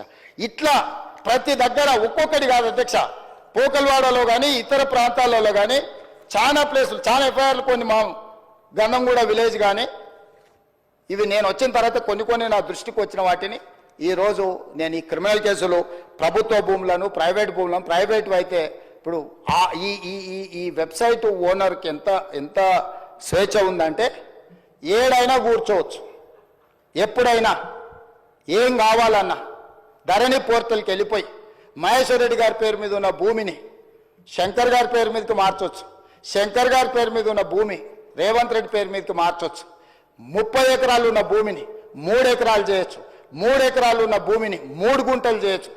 ఏం కావాలన్నా స్వైర విహారం చేసే అధికారం వాళ్ళకిచ్చి, ఆ ప్రైవేట్ ఏజెన్సీలకు ఇచ్చి, ఇవాళ పూర్తిగా రాష్ట్రంలో ఉండే భూమి అంటేనే భయపడేటట్టు, భూమి అంటేనే మాకు ఉంటుందో ఉండదో అనే అభద్రతా భావనలకు నెట్టేసే ధరణి చట్టాన్ని తీసుకొచ్చి ఈరోజు మొత్తం లోపభూయిష్టంగా వీటిని తయారు చేస్తే, గత సంవత్సరం నుంచి చాలాసార్లు చాలామంది మమ్మల్ని అన్నారు, ఇంకెప్పుడు తెస్తారా మీరు, ఇంకెప్పుడు మీరు కొత్త చట్టం తెస్తారా అధ్యక్ష. అవగాహన చేసుకోవడానికి కూడా సమయం కావాలి అధ్యక్ష. ఇవాళ ఇంత కీలకమైన, ఇంత ప్రతిష్టాత్మకమైన భూభారతి 2024 చట్టం సభలోకి వచ్చినప్పుడు ప్రధాన ప్రతిపక్షం బాధ్యత ఏంది అధ్యక్ష? ధరణి నిజంగా అద్భుతమే అయితే భూభారతి లోపభూయిష్టమో రాజకీయ కారణాల చేత వెళ్ళి ప్రభుత్వం ప్రవేశపెడితే మమ్మల్ని అడగాలి, మమ్మల్ని కడగాలి, మమ్మల్ని అన్ని రకాలుగా నిలదీయాలి కదా అధ్యక్ష. ప్రతిపక్ష నాయకుడు వారు సభలోకి రావాలి కదా. ఎందుకంటే మా అందరికంటే వారికి ఉద్యమకారుడికి ఎక్కువ అవగాహన ఉంది. 80,000 పుస్తకాలు చదివినాను వారు పదే చెప్పినప్పుడు ఆ 80,000 పుస్తకాల యొక్క సారాంశాన్ని రంగరించి వారి మెదడును కూడా కరిగించి వారు సృష్టించిన అద్భుతం, అమృతం, ఆ ధరణి గురించి వారు వచ్చి లేదా వాళ్ళ పార్టీ తరఫున సంపూర్ణంగా మాట్లాడుంటే బాగుండేది కదా అధ్యక్ష. అది ఈ మాట్లాడితే, ఈ భూభారతి మీద చర్చ జరిగితే వాళ్ళ భూభాగవతం బయటపడుతుంది, వాళ్ళ బండారం బయటపడుతుంది. మళ్ళీ ఇంకొక కొత్త విచారణలను, కేసులను ఎదుర్కొని జైలుకు వెళ్లాల్సి వస్తుంది. కాబట్టి ఎట్టి పరిస్థితుల్లో ఇది చర్చ జరగొద్దని ఒక తొండి పంచాయతీ తీసుకొచ్చి పెట్టారు అధ్యక్ష. బీఎస్సీ జరిగింది, బిజినెస్ అడ్వైజరీ కమిటీ మీటింగ్ తమరి నాయకత్వంలో జరిగింది. మేము అందరం కూడా వచ్చినాం. గంటల కొద్దీ మాట్లాడినాం. ఆ రోజు 9 అంశాలతో కూడుకున్న రిప్రజెంటేషన్ వాళ్ళు తీసుకొచ్చి మీకు ఇచ్చింది అధ్యక్ష. ఈ అంశాల మీద మేము చర్చించాలనుకుంటున్నాం, వీటిని తీసుకెళ్ళండి. 9లో ఈ ఫార్ములా కార్ రేసింగ్ గురించి అడిగినరా అధ్యక్ష? ప్రస్తావన తీసుకొచ్చిరా? పోని వాళ్ళు ఈరోజు ఏమాదం తెస్తారు, ఎఫ్ఐఆర్ 2 రోజుల కింద అయింది కాబట్టి మాకు ముందు తెలియదు అధ్యక్ష. 2023 డిసెంబర్ నుంచి డిసెంబర్ 7 తారీఖు మా ప్రభుత్వం ఏర్పాటు చేసి నేను బాధ్యత తీసుకున్న రోజు 3-4 రోజుల తర్వాత ఆ ఎఫ్ఈఓ సంబంధించిన ప్రతినిధి నా దగ్గరకు వచ్చి, గతంలో మేము కేటీఆర్తో ఈ రకమైన ఒప్పందాలు చేసుకున్నాం, మాకు లావాదేవీలు ఉన్నాయి, మాకు వ్యవహారం ఉంది, దీన్ని కొనసాగించాలని నా దగ్గరకు వచ్చిన అధ్యక్ష. ఇప్పటి దగ్గర అక్కడ ఫోటో ప్రదర్శిస్తారు. అఫీషియల్గా చీఫ్ మినిస్టర్గా నేను అపాయింట్మెంట్ ఇచ్చిన అధ్యక్ష. ఏ సంస్థ అయినా, ఏ వ్యక్తి అయినా ఈ రాష్ట్రంలో పెట్టుబడులు పెట్టుంటే, ఈ రాష్ట్రంలో ఏదైనా అంశం ప్రస్తావించదలుచుకుంటే ఫ్రీగా ప్రజలకు ప్రజా దర్బార్ నిర్వహించిన అధ్యక్ష. ధూల్పేటలో గుడంబ అమ్ముకునేటోడు కావచ్చు, లేదా ఇంకెక్కడైనా ఏదైనా నేరంలో ఇరుక్కున్న ఆరోపణలు ఎదుర్కొంటున్నాడు కావచ్చు, ముఖ్యమంత్రి నా దగ్గర వచ్చి చెప్పుకునే స్వేచ్ఛ ఇచ్చిన అధ్యక్ష. అతను ఎదుర్కొంటున్నది నిజమైన ఆరోపణనేనా, నిజమా కాదా, వాస్తవమా అవాస్తవమా, ఎవరు వచ్చినా చెప్పుకునే స్వేచ్ఛ. నేను నా ఇంటి దగ్గర రోజు వందలాది మంది నేను కలుస్తా అధ్యక్ష. ప్రతిరోజు సెక్రటేరియట్లో మీకు తెలుసు 4 గంటల నుంచి 8 కానీ 9 కానీ ఎన్ని వందల మంది వచ్చినా ప్రతి ఒక్కరిని కలుస్తా, ప్రతి ఒక్కరితో ఫోటో దిగుతా. ఈ ఎఫ్ఈఓ సంస్థకు సంబంధించిన ప్రతినిధి ఈ కార్ రేస్లకు సంబంధించి చర్చించాలంటే నేను అపాయింట్మెంట్ ఇవ్వకుంటే ఎందుకుంటా అధ్యక్ష? ఏముంది అధ్యక్ష? నేను దిగిన ఫోటో అధ్యక్ష, ఆ ఫోటో నేనే దిగిన, వాళ్ళని పిలిచినా నేను. వాళ్ళు వచ్చి కలుస్తామంటే రమ్మన్నా, వచ్చి కలిసారు. కలిసిన తర్వాత ఈ విషయం ప్రస్తావించారు. ఈ విషయం ప్రస్తావిస్తే నేను అడిగిన మాకేం సంబంధమయ్యా, మాకేం సంబంధం, దీంట్లో ప్రభుత్వం ఎందుకు డబ్బులు ఇస్తుందని. లేదు సార్, కేటీఆర్ మేము చీకట్లో మాట్లాడుకున్నాం, అదంతా సెట్ అయిపోయింది సార్, జర్ర మీరు అంటే ఇక వేసేసుకొని వెళ్ళిపోతాం సార్, ఒక 600 కోట్లు జర అని రా సార్ అని వచ్చారు. అనే ముందర ఫస్ట్ అయితే అధికారులను అడుగుదామని చెప్పి ఆయన చెప్పిన తర్వాతనే దీని వెనకాల ఉన్న వ్యవహారం ఏంది అనేది నేను అధికారులను పిలిచి అడిగిన అధ్యక్ష. ఆ ప్రతినిధి వచ్చి నన్ను కలిసి నువ్వు అని అడగకపోతే నా దృష్టికి ఇంత తొందరగా వస్తుండేనో రాకపోతుండే నాకు తెలియదు అధ్యక్ష. నేను ఎందుకు పూర్తి వివరాలు ఇక్కడ చర్చిస్తలేనంటే, ఒకటి ఏసీబీ విచారణ చేస్తుంది, కేసు అయింది. 2 హైకోర్టులో కేటీఆర్ గారు వెళ్ళారు. ఈ 2 శాఖలు నా దగ్గరనే ఉన్నాయి.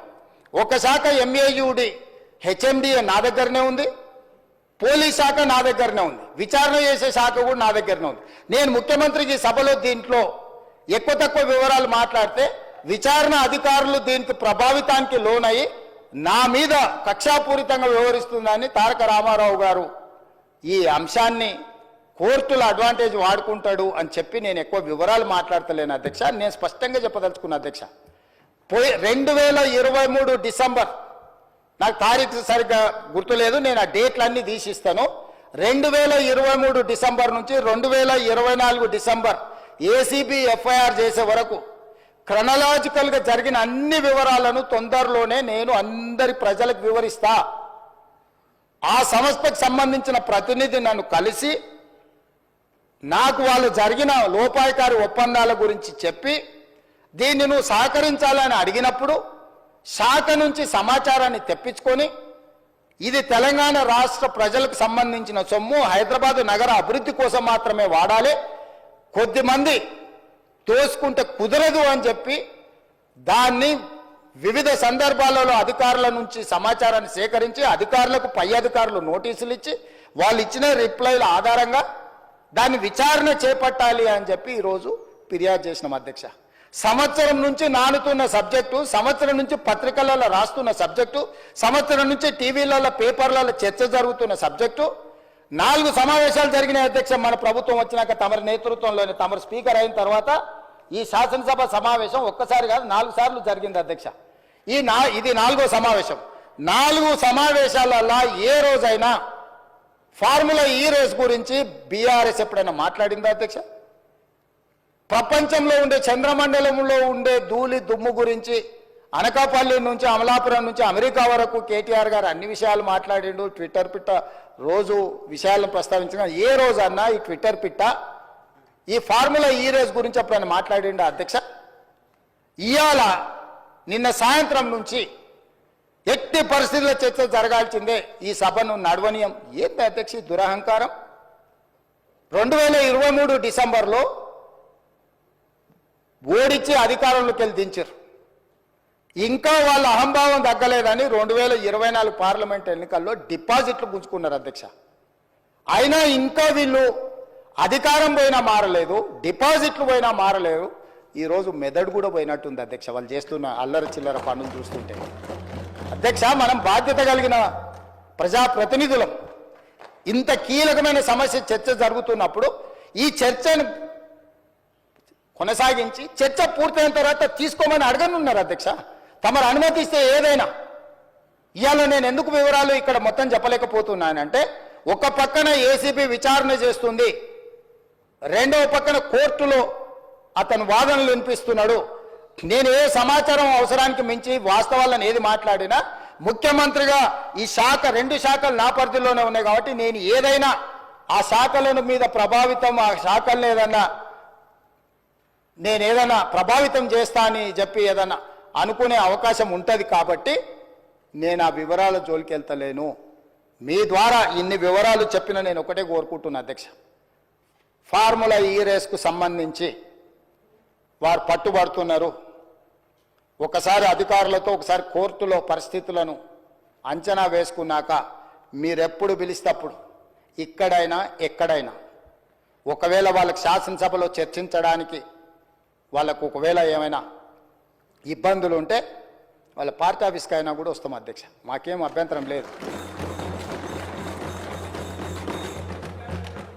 100 కోట్లు ప్రభుత్వం సొమ్ము కొల్లగొట్టి ఇతర దేశాలకు తరలించి మేము పట్టుకున్నాక ఇక్కడ నుంచి అక్కడికి పోయింది తెలిసిందే కదా అంటాడు అధ్యక్ష. మీ ఖాతాలో ఉన్న పైసలు సైబర్ క్రైమ్ వాడు వేరే ఖాతాలకు మార్చుకొని వాడు ఎన్నో కొండ మీద కూర్చొని ప్రసాద్ గారి ఖాతాలో ఉన్న సొమ్మంతా నా దగ్గరకు వచ్చింది నన్నేందుకు పట్టుకునేది అంటే వాళ్ళని అర్థం ఉందా అధ్యక్ష?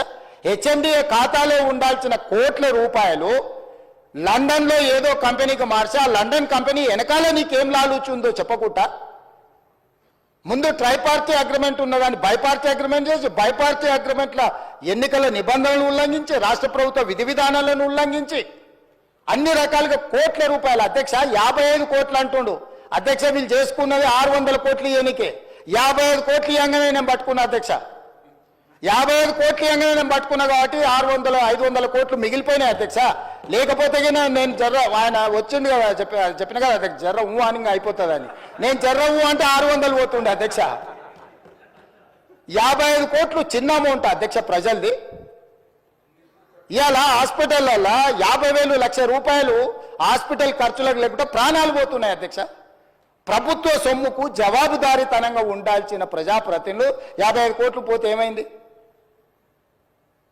ఇవాళ ఈ రేసులు అంటాడు ఫార్ములాల రేసులు అంటాడు ఎల్లుండి రేసు గుర్రాలతో కూడా ప్రతిష్ట వస్తుందంట ఆ తర్వాత జువ్వా కూడా ఇది అంటాడు ఆ తర్వాత గుట్కా కూడా అంటాడు ఆ తర్వాత డ్రగ్స్ కూడా అంటాడు ఇవన్నీ కూడా ఏదో రకంగా పాపులారిటీ తెచ్చేటివే కదా అధ్యక్ష ఫామ్ హౌస్లో డ్రగ్స్ దొరుకుతాయా మేము పడకపోతే దావత్ చేసుకోవద్దా అంటాడు ఏంది అధ్యక్ష ఈ దబాయింపు ఏంది పండుగ పూట దీపావళి పండుగ పూట మనం చేసుకుంటే చిచ్చుబుట్లు కాల్చుకుంటాం అధ్యక్ష సారాబుట్లు పెట్టుకుంటాం అధ్యక్ష డైరెక్ట్ డ్రగ్స్ కొకేన్ కన్జ్యూమ్ చేసిన వ్యక్తి ఆ ఇంట్లో పట్టుబడితే బయటకు వచ్చి దబాయిస్తాడు అవును మా బామార్ది గృహప్రవేశం చేసుకుంటే కనీసం కొకేన్ అన్న తీసుకోమా మేము ఏ సంస్కృతిలో ఏ సాంప్రదాయంలో ఉందో అధ్యక్ష మీరు చూడండి వారు ఏం మాట్లాడుతున్నారో సరే వీళ్ళు ఇట్లా మాట్లాడి ఇప్పుడు నేను కింద మీరే చూసారు కదా అధ్యక్ష పెద్దల శ్రీనివాసరెడ్డి గారు కూడా చెప్పారు ఔటర్ రింగ్ రోడ్ విషయంలో నువ్వు క్యాన్సిల్ చేసేయి ఈయన కాదు వెనకాల నుంచి మైక్లో లేడు ఆయన కూడా అన్నాడు క్యాన్సిల్ చేయాలంటే ఎట్లా చేయాలి అధ్యక్ష విచారణ చేయకుంటే unilateral cancellation one side cancellation జరుగుద్దా అధ్యక్ష ఏదైనా ఒక ఒప్పందము నగదు బదిలీ అయిన తర్వాత ఆ నగదు బదిలీ చేసి ప్రభుత్వం చేసుకున్న ఒప్పందము ఏదైనా రద్దు చేయాలంటే విచారణ జరగాలి విచారణలో తప్పు జరిగిందని నిరూపించాలి తప్పు జరిగిందని నిరూపించిన తర్వాతనే చట్ట ప్రకారము రద్దు చేయడానికి అవకాశం ఉంటుంది అడిగింది వాళ్ళే డిమాండ్ చేసింది వాళ్ళే నేను లేచి నించొని ప్రకటించిన తర్వాత మళ్ళీ హరీష్ రావు గారు అభినందించండు మేము స్వాగతిస్తున్నాం మీ విచారణని ఇవ్వాలంటే నా మీద కక్షతోని విచారణకు ఆదేశించిండని అంటే ఔటర్ రింగ్ రోడ్ అమ్ముకున్నా ఏమనొద్దు హెచ్ఎండిఏలో 100 కోట్లు విదేశాలకు తరలించి ఆ విదేశాలలో మీరు ఎట్టెట్లా వంచుకుంటారో ఎవరెవరు ఈ నుంచి నువ్వు ఎఫ్ఈఓ ఖాతాలకు పోయిందే చూపిస్తున్నావు ఎఫ్ఈఓ ఖాతాల నుంచి లండన్లో ఎవరి ఖాతాలకు పోయినావు మళ్ళీ అవతల ఎవరు తేల్చాలి అధ్యక్ష విచారణ చేయకుండా తేలుతుందా అధ్యక్ష ప్లస్ నోట్లు పంపలే అధ్యక్ష పౌండ్స్ కొనాలి ప్రభుత్వం అంటే ఆర్బీఐ అనుమతి తీసుకోవాలి అధ్యక్ష ఫారిన్ కరెన్సీ పర్చేజ్ చేయాలంటే ఏ ట్రాన్సాక్షన్ చేయాలన్నా రిజర్వ్ బ్యాంక్ గైడ్ లైన్స్ ఉన్నాయి అధ్యక్ష ఎట్లా పడితే అట్లా నా దగ్గర నోట్లు ఉన్నాయని నోట్లు ఇచ్చి డాలర్లు కొంటా డాలర్లు ఇచ్చి పౌండ్స్ కొంటా లేకపోతే రూపీలు కొంటా అని లేదు అధ్యక్ష భారతదేశము రాజ్యాంగం పరిధిలో రిజర్వ్ బ్యాంకు కొన్ని నిబంధనలు అధ్యక్ష పౌండ్స్ కొనాలంటే రిజర్వ్ బ్యాంక్ అనుమతి ఇవ్వాలి అధ్యక్ష హెచ్ఎండిఏ ఖాతాలో ఉండాల్సిన పైసల్ని సీదా బ్యాంకు పోయి పౌండ్స్ కింద మార్చి పక్క దేశాలకు పంపించినందుకు ఇన్కమ్ ట్యాక్స్ నీ మీద ఫైన్ వేస్తే దానికి ఒక 8.5 కోట్లు కట్టి ఇవాళ మొత్తము 600 కోట్లకు మీరు లూటీ చేయాలని పథకం వేసుకొని 55 కోట్లు కొట్టేసినాక పట్టుబడి దాని మీద ఈరోజు విచారణకు సంవత్సరం నుంచి చర్చ జరుగుతుంటే దాని మీద విచారణ ఈరోజు ఏదో కొత్తగా వచ్చినట్టు ధరణి మీద చర్చ వద్దు దాని మీద చర్చ చేయండి అంటున్నారు అధ్యక్ష ఏం అధ్యక్ష రేపు ఎల్లుండి అవతలెల్లుండి ఎట్లా కోర్టులో విచారణ జరుగుతుంది ఏసీబీలో విచారణ జరుగుతుంది మళ్ళీ హౌస్ వస్తూనే ఉంది 4 సమావేశాలు వాళ్ళు అడగలేదు ఇవాళ ధరణి వచ్చినప్పుడే ఈ ధరణికి సంబంధించిన లోపాలను ఘోరాలను నేరాలను ఈరోజు ఈ ప్రభుత్వం బయట పెడుతుందని భూభారతి చట్టం ఎట్టి పరిస్థితులు ఆమోదింపజేయనీయకూడదు భూభారతి చట్టం ఆమోదించి ఫోరెన్సిక్ ఆడిట్ ఏదైతే మా ఉప ముఖ్యమంత్రి గారు మా రెవెన్యూ శాఖ మంత్రి గారు డెఫినెట్గా ఈ మొత్తం ట్రాన్సాక్షన్స్ మీద ఫోరెన్సిక్ ఆడిట్ చేపట్టి ప్రభుత్వ భూములు అన్యాక్రాంతం ఎట్లయిపోయినాయి ప్రైవేట్లో జరిగిన గోల్మాల్ ఏంటో నిగ్గు తెలుస్తామనే ఒక నిర్ణయానికి వచ్చి ఆ విషయాన్ని పసిగట్టి ఈరోజు సభ నడవకుండా సభలో ఆ చెత్త అంతా ఇది పరిస్థితి అధ్యక్ష నేను ఎప్పుడైనా చర్చలకు వెనక పోతాను అధ్యక్ష మీకు నేను చాలా సంవత్సరాల నుంచి తమరు నన్ను చూస్తూనే ఉన్నారు కదా రాజకీయాలకు లేనప్పటి నుంచి కూడా చర్చలు ఏమైనా వెనకపోయేటోనా అధ్యక్ష మీకు తెలియదా ఏదైనా విషయంలో వెనకడుగు వేసేది ఎప్పుడైనా జరిగిందా అధ్యక్ష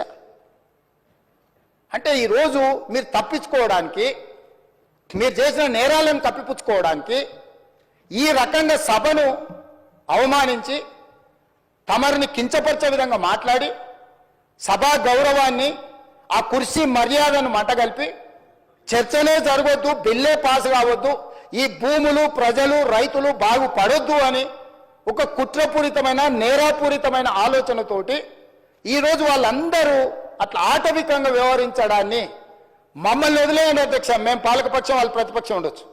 కమ్యూనిస్టు సోదరులు ఎప్పుడు కూడా మీరు గతంలో కూడా చూడండి, ఎప్పుడు కూడా చాలా వెంకటరెడ్డి గారు ఉండొచ్చు, లేకపోతే నోముల నరసింహయ్య గారు ఉండొచ్చు, లేకపోతే అంతకంటే ముందు వెనక్కి వెళ్ళిన వాళ్ళు ఎప్పుడు కూడా ప్రభుత్వం ప్రతిపక్షానికి పాలకపక్షానికి చర్చలలో ఒక డెడ్ లాక్ వస్తే, అంటే ఒక ఏమంటారు ఎక్కడిదక్కడ ఆగిపోతే వాటిని సమన్వయం చేసి చర్చలకు ముందుకు తీసుకెళ్లే అధ్యక్ష.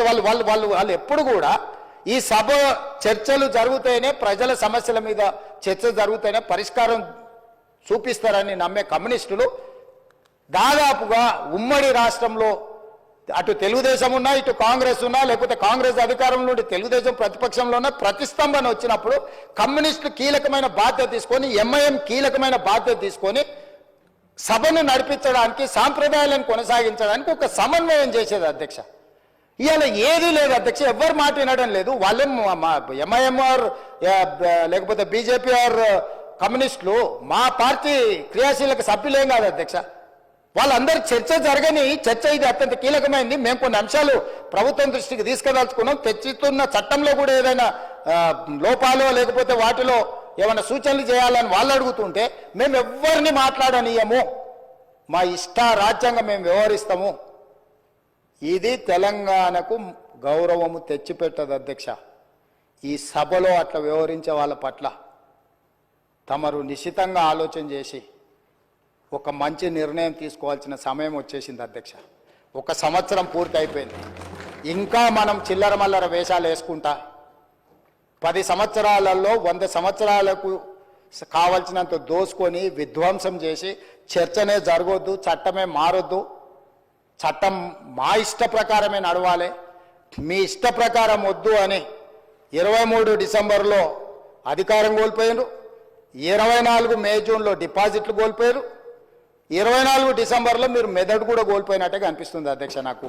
కాబట్టి ఇట్లాంటి వ్యవహారాలను తమరు కొంచెం గట్టిగా అప్పుడప్పుడు మీరు కూడా కొంచెం కొరడా జల్పించాల్సిన పరిస్థితులు వచ్చినట్టు నాకు అనిపిస్తుంది అధ్యక్ష. తమరు ఏ ఆదేశం ఇచ్చినా మేము పాటిస్తాం. ప్రభుత్వం వైపు నుంచి ఫార్ములా ఈ రేస్ మీద మీరు అనుమతిస్తే పూర్తి స్థాయి వివరాలను తీసుకొచ్చి కూర్చొని సభ ద్వారా తెలంగాణ సమాజానికి వివరించడానికి నాకు ఎలాంటి అభ్యంతరం లేదు. వారు ప్రదర్శిస్తున్న ఫోటో నాదే, ఆ పక్కల వాళ్ళు చూపించిన ఆయన FEO ప్రతినిధే. ఆ ప్రతినిధి వచ్చి నాకు చెప్పిన తర్వాతనే ఈ బండారం బయటపడ్డది. ఈ దోపిడీకి వేసిన దారి ట్రైపార్టీ అగ్రిమెంట్ నుంచి బైపార్టీ కావడం, బైపార్టీ అయిన అగ్రిమెంట్ ఎలక్షన్ కోడ్ వచ్చినా కూడా ఎవరికి చెప్పపెట్టకుండా ఒప్పందాలు లేకుంటేనే కోట్ల రూపాయలు దేశాన్ని దాటి తరలించడం, ఆ తర్వాత ఒప్పందాలు చేసుకోవడం, ఆ తర్వాత మిగతా సొమ్మును కూడా లాగడానికి వాళ్ళు ప్రయత్నం చేయడం, ఇవన్నీ వేగంగా ఒకదాని వెనకాల ఒకటి జరిగినాయి అధ్యక్ష. ఎవరికి ఎలాంటి అనుమానం లేదు. FEO ప్రతినిధులు నన్ను కలిసిండ్రు, నన్ను కలిసి వాళ్ళ భాగవతం చెప్పినాకనే నేను దాన్ని కనిపెట్టి అధికారుల నుంచి సమాచారం సేకరించి విచారణకు ఆదేశించిన, విచారణలో ఏ విధంగా ముందుకు వెళ్లాలనో కూడా మేము అందరితో చర్చించి, న్యాయ నిపుణులతో చర్చించి ఒక నిర్ణయం తీసుకున్నాం. ఆ నిర్ణయం మేరకే గవర్నర్ గారికి లేఖ రాసినాం. గవర్నర్ గారు కూడా న్యాయ నిపుణులను సంప్రదించిన తర్వాతే విచారణకు అనుమతి ఇచ్చిండ్రు. ఈ ప్రాసెస్ మొత్తము ఇన్ని సంస్థలు, ఇన్ని వ్యవస్థలు ప్రాసెస్ చేసిన దాన్ని ఇప్పటికిప్పుడు అన్ని బిజినెస్లను సభలో సస్పెండ్ చేసి చర్చకు తీసుకోవాలని వాళ్ళు మొండిపట్టు పట్టడం, మంకుపట్టు పట్టడం నేను అర్థం చేసుకుంటా హరీష్ రావు గారిని. ఎందుకంటే హరీష్ రావు గారు ఇక్కడ అల్లరి చేసి చొక్కాలు తెచ్చుకోకపోతే ఇంటికి పోతే కొరడా దెబ్బలు ఉంటాయి అధ్యక్ష, కోదండ ఉంటుంది అధ్యక్ష. నాకు తెలుసు ఏం చేస్తున్నావు నువ్వు అని ఆయన అడుగుతాడు. ఆయన ఇట్లాంటివి జరిగినప్పుడు కొడుకు విషయంలో ఏది చేసినా కూడా కాపాడాలన్న ఆలోచనతో హరీష్ రావు గారిని కొరడాతో కొడతాడు అధ్యక్ష. కొన్నిసార్లు ప్రజల కోసం కొన్ని కొరడా దెబ్బలు తినాల్సి వస్తుంది. నువ్వు మరీ శీలాన్ని నిరూపించుకోవడానికి, లేకపోతే నేను బాగా వీరోచితంగా కొట్లాడినని, లేకపోతే నిన్న నువ్వు అడిగితేనే ఔటర్ రింగ్ రోడ్లో మేము వేసిన విచారణకు కావాలని నువ్వు తారక రామారావు గారిని ఇరికిచ్చినావు అని మీ కుటుంబంలో పంచాయతీ ఉండొచ్చు అధ్యక్ష. సహజంగా కుటుంబం అనే తర్వాత చిన్న చిన్న సమస్యలు ఉంటాయి అధ్యక్ష, మీకు తెలియదా? ఇప్పుడు నువ్వు ఉద్దేశం ఏముందో నాకు తెలియదు. డిమాండ్ చేసింది హరీష్ రావు గారే, వారు డిమాండ్ చేసిండు కాబట్టి అనుమతి ఇచ్చారు. ఈరోజు మహేశ్వర్ రెడ్డి గారు డిమాండ్ చేసిండ్రు, శ్రీనివాసరెడ్డి గారు దాన్ని అనుమతి ఇచ్చిండు. సీనియర్ సభ్యులు అడిగినప్పుడు వాళ్ళు అడిగిన దాంట్లో సహేతుకత ఉండి కొంత బలం ఉంటే వాళ్ళ వాదనలో కానీ విషయంలో కానీ ప్రభుత్వానికి ఏముంది అధ్యక్ష? నిన్న హరీష్ రావు గారు అడిగిన ఔటర్ రింగ్ రోడ్డు విచారణ అయినా, నేడు బీజేపీ పక్ష నాయకుడు ఏలేటి మహేశ్వర్ రెడ్డి గారు చేసిన డిమాండ్ అయినా సహేతుకమైందని ప్రభుత్వం భావించింది కాబట్టి విచారణలకు ఆదేశించింది. కాబట్టి దయచేసి ఈ సభ, నాకు రాష్ట్రపతి గారి కార్యక్రమం ఉన్నది, అక్కడ రాష్ట్రపతి గారి ప్రోగ్రాంకి వెళ్ళేది ఉన్నది అధ్యక్ష. ఈ సభను, ఈ బిల్లు ఒక అద్భుతం. ఇందులో ఏమైనా చిన్న చిన్న సూచనలు ఉన్నాయి, ఎగ్జిక్యూటివ్ ఆర్డర్స్లో ఏమైనా కావాలంటే కూడా మనం కరెక్షన్ చేసుకుందాం. ప్రభుత్వం ఓపెన్ మైండ్తో ఉన్నది, ప్రభుత్వానికి ఎలాంటి హిడెన్ ఎజెండా లేదు. ఒక మంచి చట్టం తెస్తే మాకే పేరు వస్తుంది. ఎందుకంటే ఈ భూమితో ముడిపడి ఉన్న ప్రాంతం తెలంగాణ. ఈ భూమే సర్వం, ఈ భూమే తెలంగాణ సార్వభౌమాధికారాన్ని తెచ్చిపెట్టింది. ఈ భూమి కోసం అసూలు బాసిన వాళ్ళు ఉన్నారు, వాళ్ళందరికీ కూడా న్యాయం చేయాలనే సాదా బైనామాలు కావచ్చు, రెవెన్యూ రికార్డు కావచ్చు, లేకపోతే పోడు భూముల పట్టాలు కావచ్చు, లేకపోతే అసైన్మెంట్ పట్టాలు కావచ్చు, ఏదైనా భూమి రిలేటెడ్ ఇష్యూ. భూమి అంటే భూభారతి అని అంటే అది ఇందిరమ్మ కాంగ్రెస్ పార్టీ. ఎందుకంటే అసైన్మెంట్ భూములు ఇచ్చింది కానీ, పోడు భూముల పట్టాలు ఇచ్చింది కానీ, పేదలకు ఇండ్ల పట్టాలు ఇచ్చింది కానీ, ప్రతి వాడికి భూ పంపకాలు చేయడం ద్వారానే కాంగ్రెస్ పార్టీ ప్రజలలో ఈ రోజుకు 140 సంవత్సరాల నుంచి ఉన్న పార్టీ. ఇంకా ప్రజలల్లో ప్రేమ అభిమానం ఉంది, ఇందిరమ్మ పేరు తలుచుకుంటున్నారు అని అంటే ఈ భూమి యొక్క హక్కులను పేదవాళ్ళ కోసం కాపాడడం వల్లనే. అట్లాంటి హక్కులను కాపాడడానికి భూభారతి 2024 చట్టాన్ని మా రెవెన్యూ శాఖ మంత్రి పొంగులేటి శ్రీనివాసరెడ్డి గారు ఏదైతే సభలో ప్రవేశపెట్టారో సభ్యులందరూ వీలైనంత మేరకు చర్చించారు. కొన్ని రిటర్న్లు కూడా ఎవరికన్నా ఇచ్చినా కూడా వాటిని కూడా మనం పరిగణలోకి తీసుకుందాం. అన్ని రకాలుగా ఒక మంచి చట్టం చేసుకుందాము.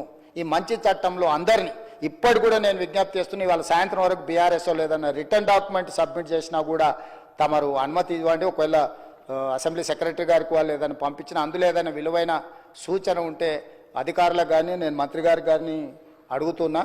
ఈ ఒకవేళ ఏదైనా ఉన్నా కూడా ఎగ్జిక్యూటివ్ ఆర్డర్లో, ఒకవేళ చట్టంలో మనం అమెండ్మెంట్ చేసుకోవడానికి ప్రొవిజన్ లేకపోయి ఉండొచ్చు,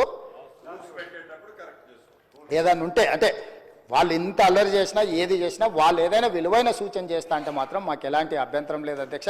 ఈ చట్టాన్ని మీ అందరూ పెద్ద ఎత్తున మద్దతు పలికి ఆమోదించాల్సిందిగా నేను కోరుకుంటున్నా అధ్యక్ష. ధన్యవాదాలు. మంత్రి గారు. చాలా సంతోషం. గౌరవ ముఖ్యమంత్రి గారు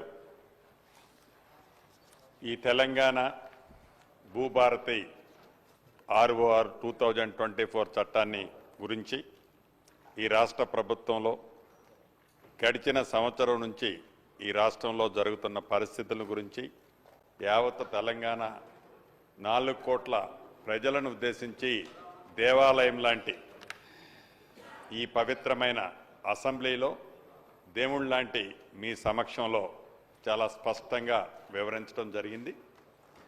అధ్యక్ష, ఏదైనా ఒక చట్టం చేసినా, ఒక జీవో ఇచ్చినా, ఒక మెమో ఇచ్చినా అది మన స్వార్థం కోసం ఉండొద్దు అధ్యక్ష.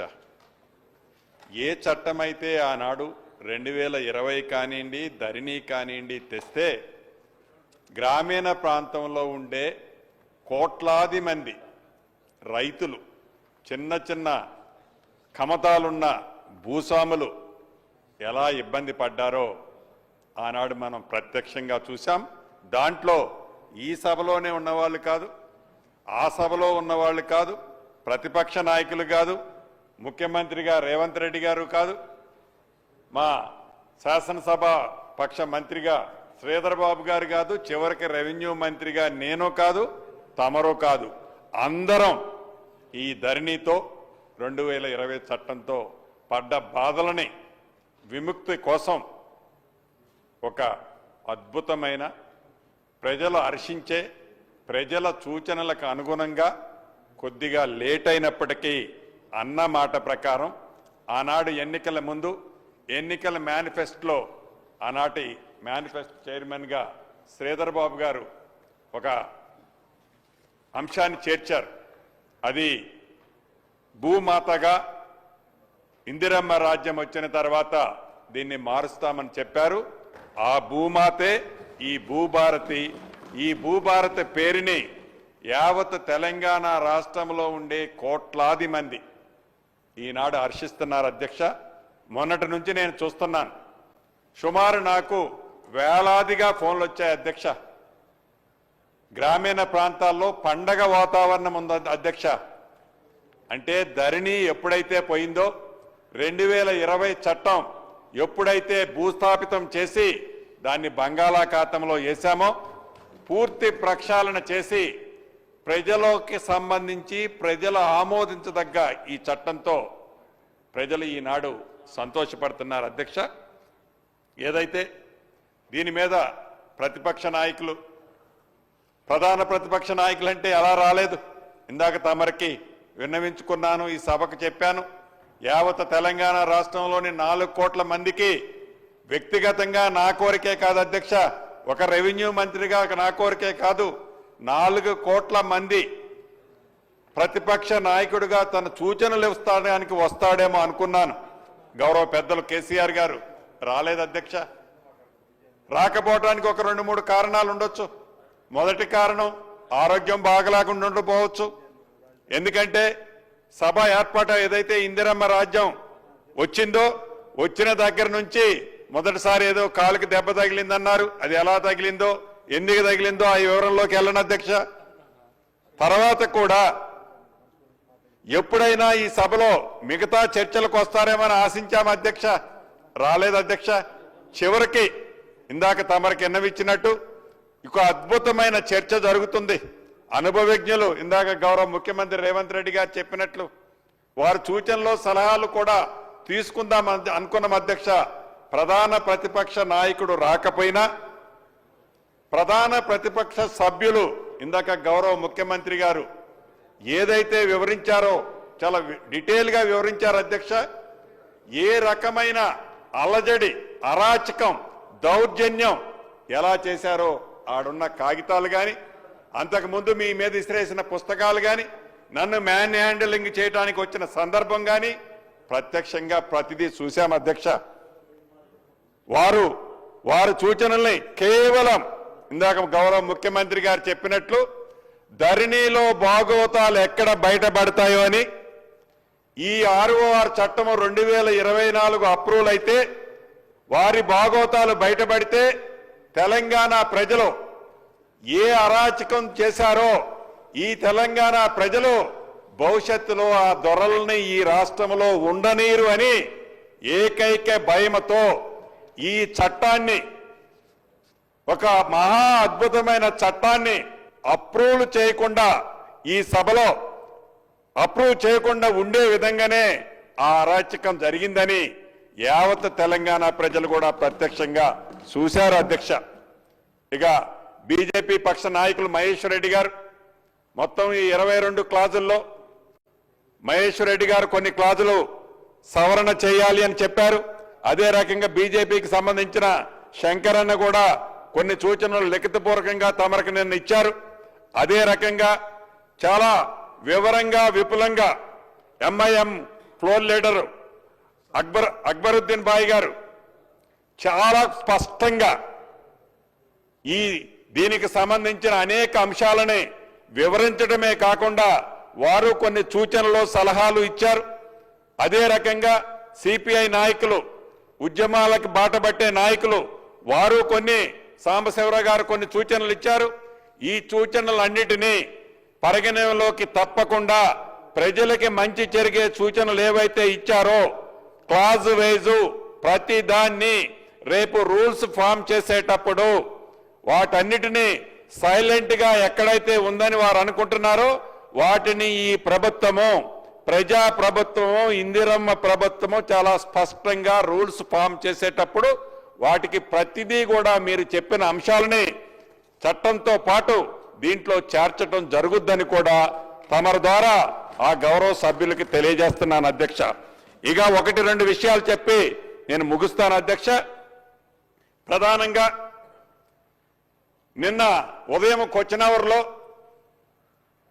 ఈ RDO వ్యవస్థ, రెవెన్యూ వ్యవస్థ మీద నాకు ఒక క్వశ్చన్ వచ్చింది అధ్యక్ష. క్వశ్చన్ వచ్చినప్పుడు ధరణి 2020 చట్టం ఎలా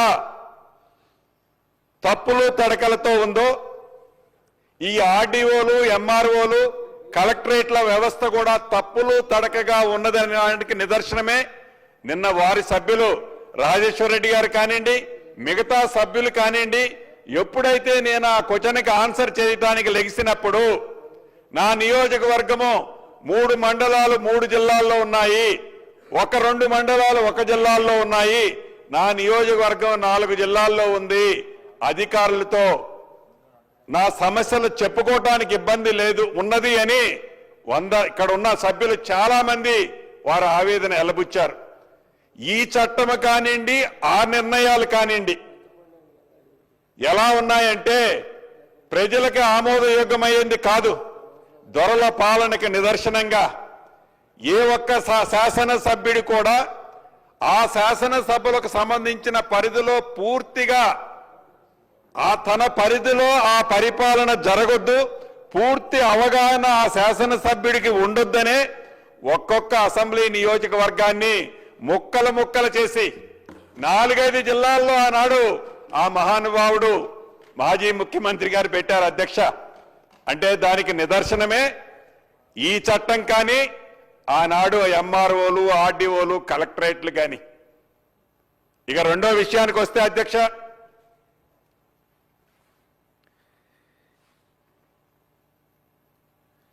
గౌరవ హరీష్ రావు గారు ఇందాక గౌరవ ముఖ్యమంత్రి గారు చెప్పినట్టు పదే ఈ గడిచిన 5 రోజులు 6 రోజుల నుంచి పచ్చి అబద్ధాలని నిజాలుగా చిత్రీకరించే దాంట్లో ఇందాక మహేష్ రెడ్డి గారు సహచర శాసనసభ్యులు చెప్పినట్లు వారు మాట్లాడుతుంటే ఏలుబెట్టి బెదిరిస్తున్నారు.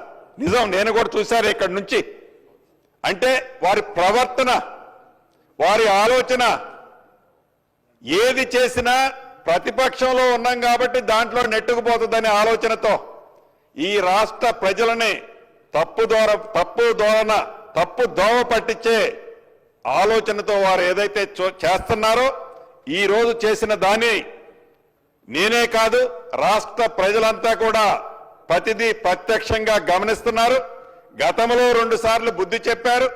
మళ్ళీ అటువంటి పరిస్థితి కాకుండా ఒక ప్రధాన ప్రతిపక్షంగా మీరు ఏ సూచనలు ఇచ్చినా మంచివైతే ప్రజలకు ఉపయోగపడేవైతే ఈ ప్రభుత్వం సేకరిస్తుందని మనస్ఫూర్తిగా అందరికీ తెలియజేసుకుంటూ ఇంత మంచి అద్భుతమైన అవకాశాన్ని ఇస్తూ ఇంకా కొన్ని నిమిషాల్లో ఈ చట్టాన్ని ఆమోదించబోతున్నందుకు నిజంగా నాకు చాలా ఆనంద బాష్పాలు వస్తున్నాయి అధ్యక్ష. అంటే నాకు తెలిసి రాష్ట్రము ఉమ్మడి ఆంధ్రప్రదేశ్లో కానివ్వండి, తెలంగాణ రాష్ట్రం ఏర్పడిన తర్వాత ఒక్కసారి 2020 చట్టం తప్ప నాకు తెలిసి ఇదే సభలో నేను 3వ వాడిని అనుకుంటా. ఒక మంచి అవకాశం, ఆ చట్టం కూడా ప్రజలు హర్షించే చట్టం, ప్రజా ప్రభుత్వంలో ఇందిరమ్మ రాజ్యంలో ఒక అద్భుతమైన చట్టాన్ని ఈ సభకి సమర్పించే అవకాశం నాకు వచ్చి నా జన్మ ధన్యమైనందుకు మరొక్కసారి మీకు కృతజ్ఞతలు తెలుపుతూ ఈ బిల్లును ఆమోదించవలసిందిగా కోరుతున్నాను అధ్యక్ష. Discussion is over. The question is that the Telangana Bhubharati Record of Rights in Land Bill 2024 to be taken into consideration. Those who are for the motion, please say ayes. Those who are against, please say no. Ayes have it, ayes have it. The motion is carried and the bill is considered. I shall now put the clauses to vote.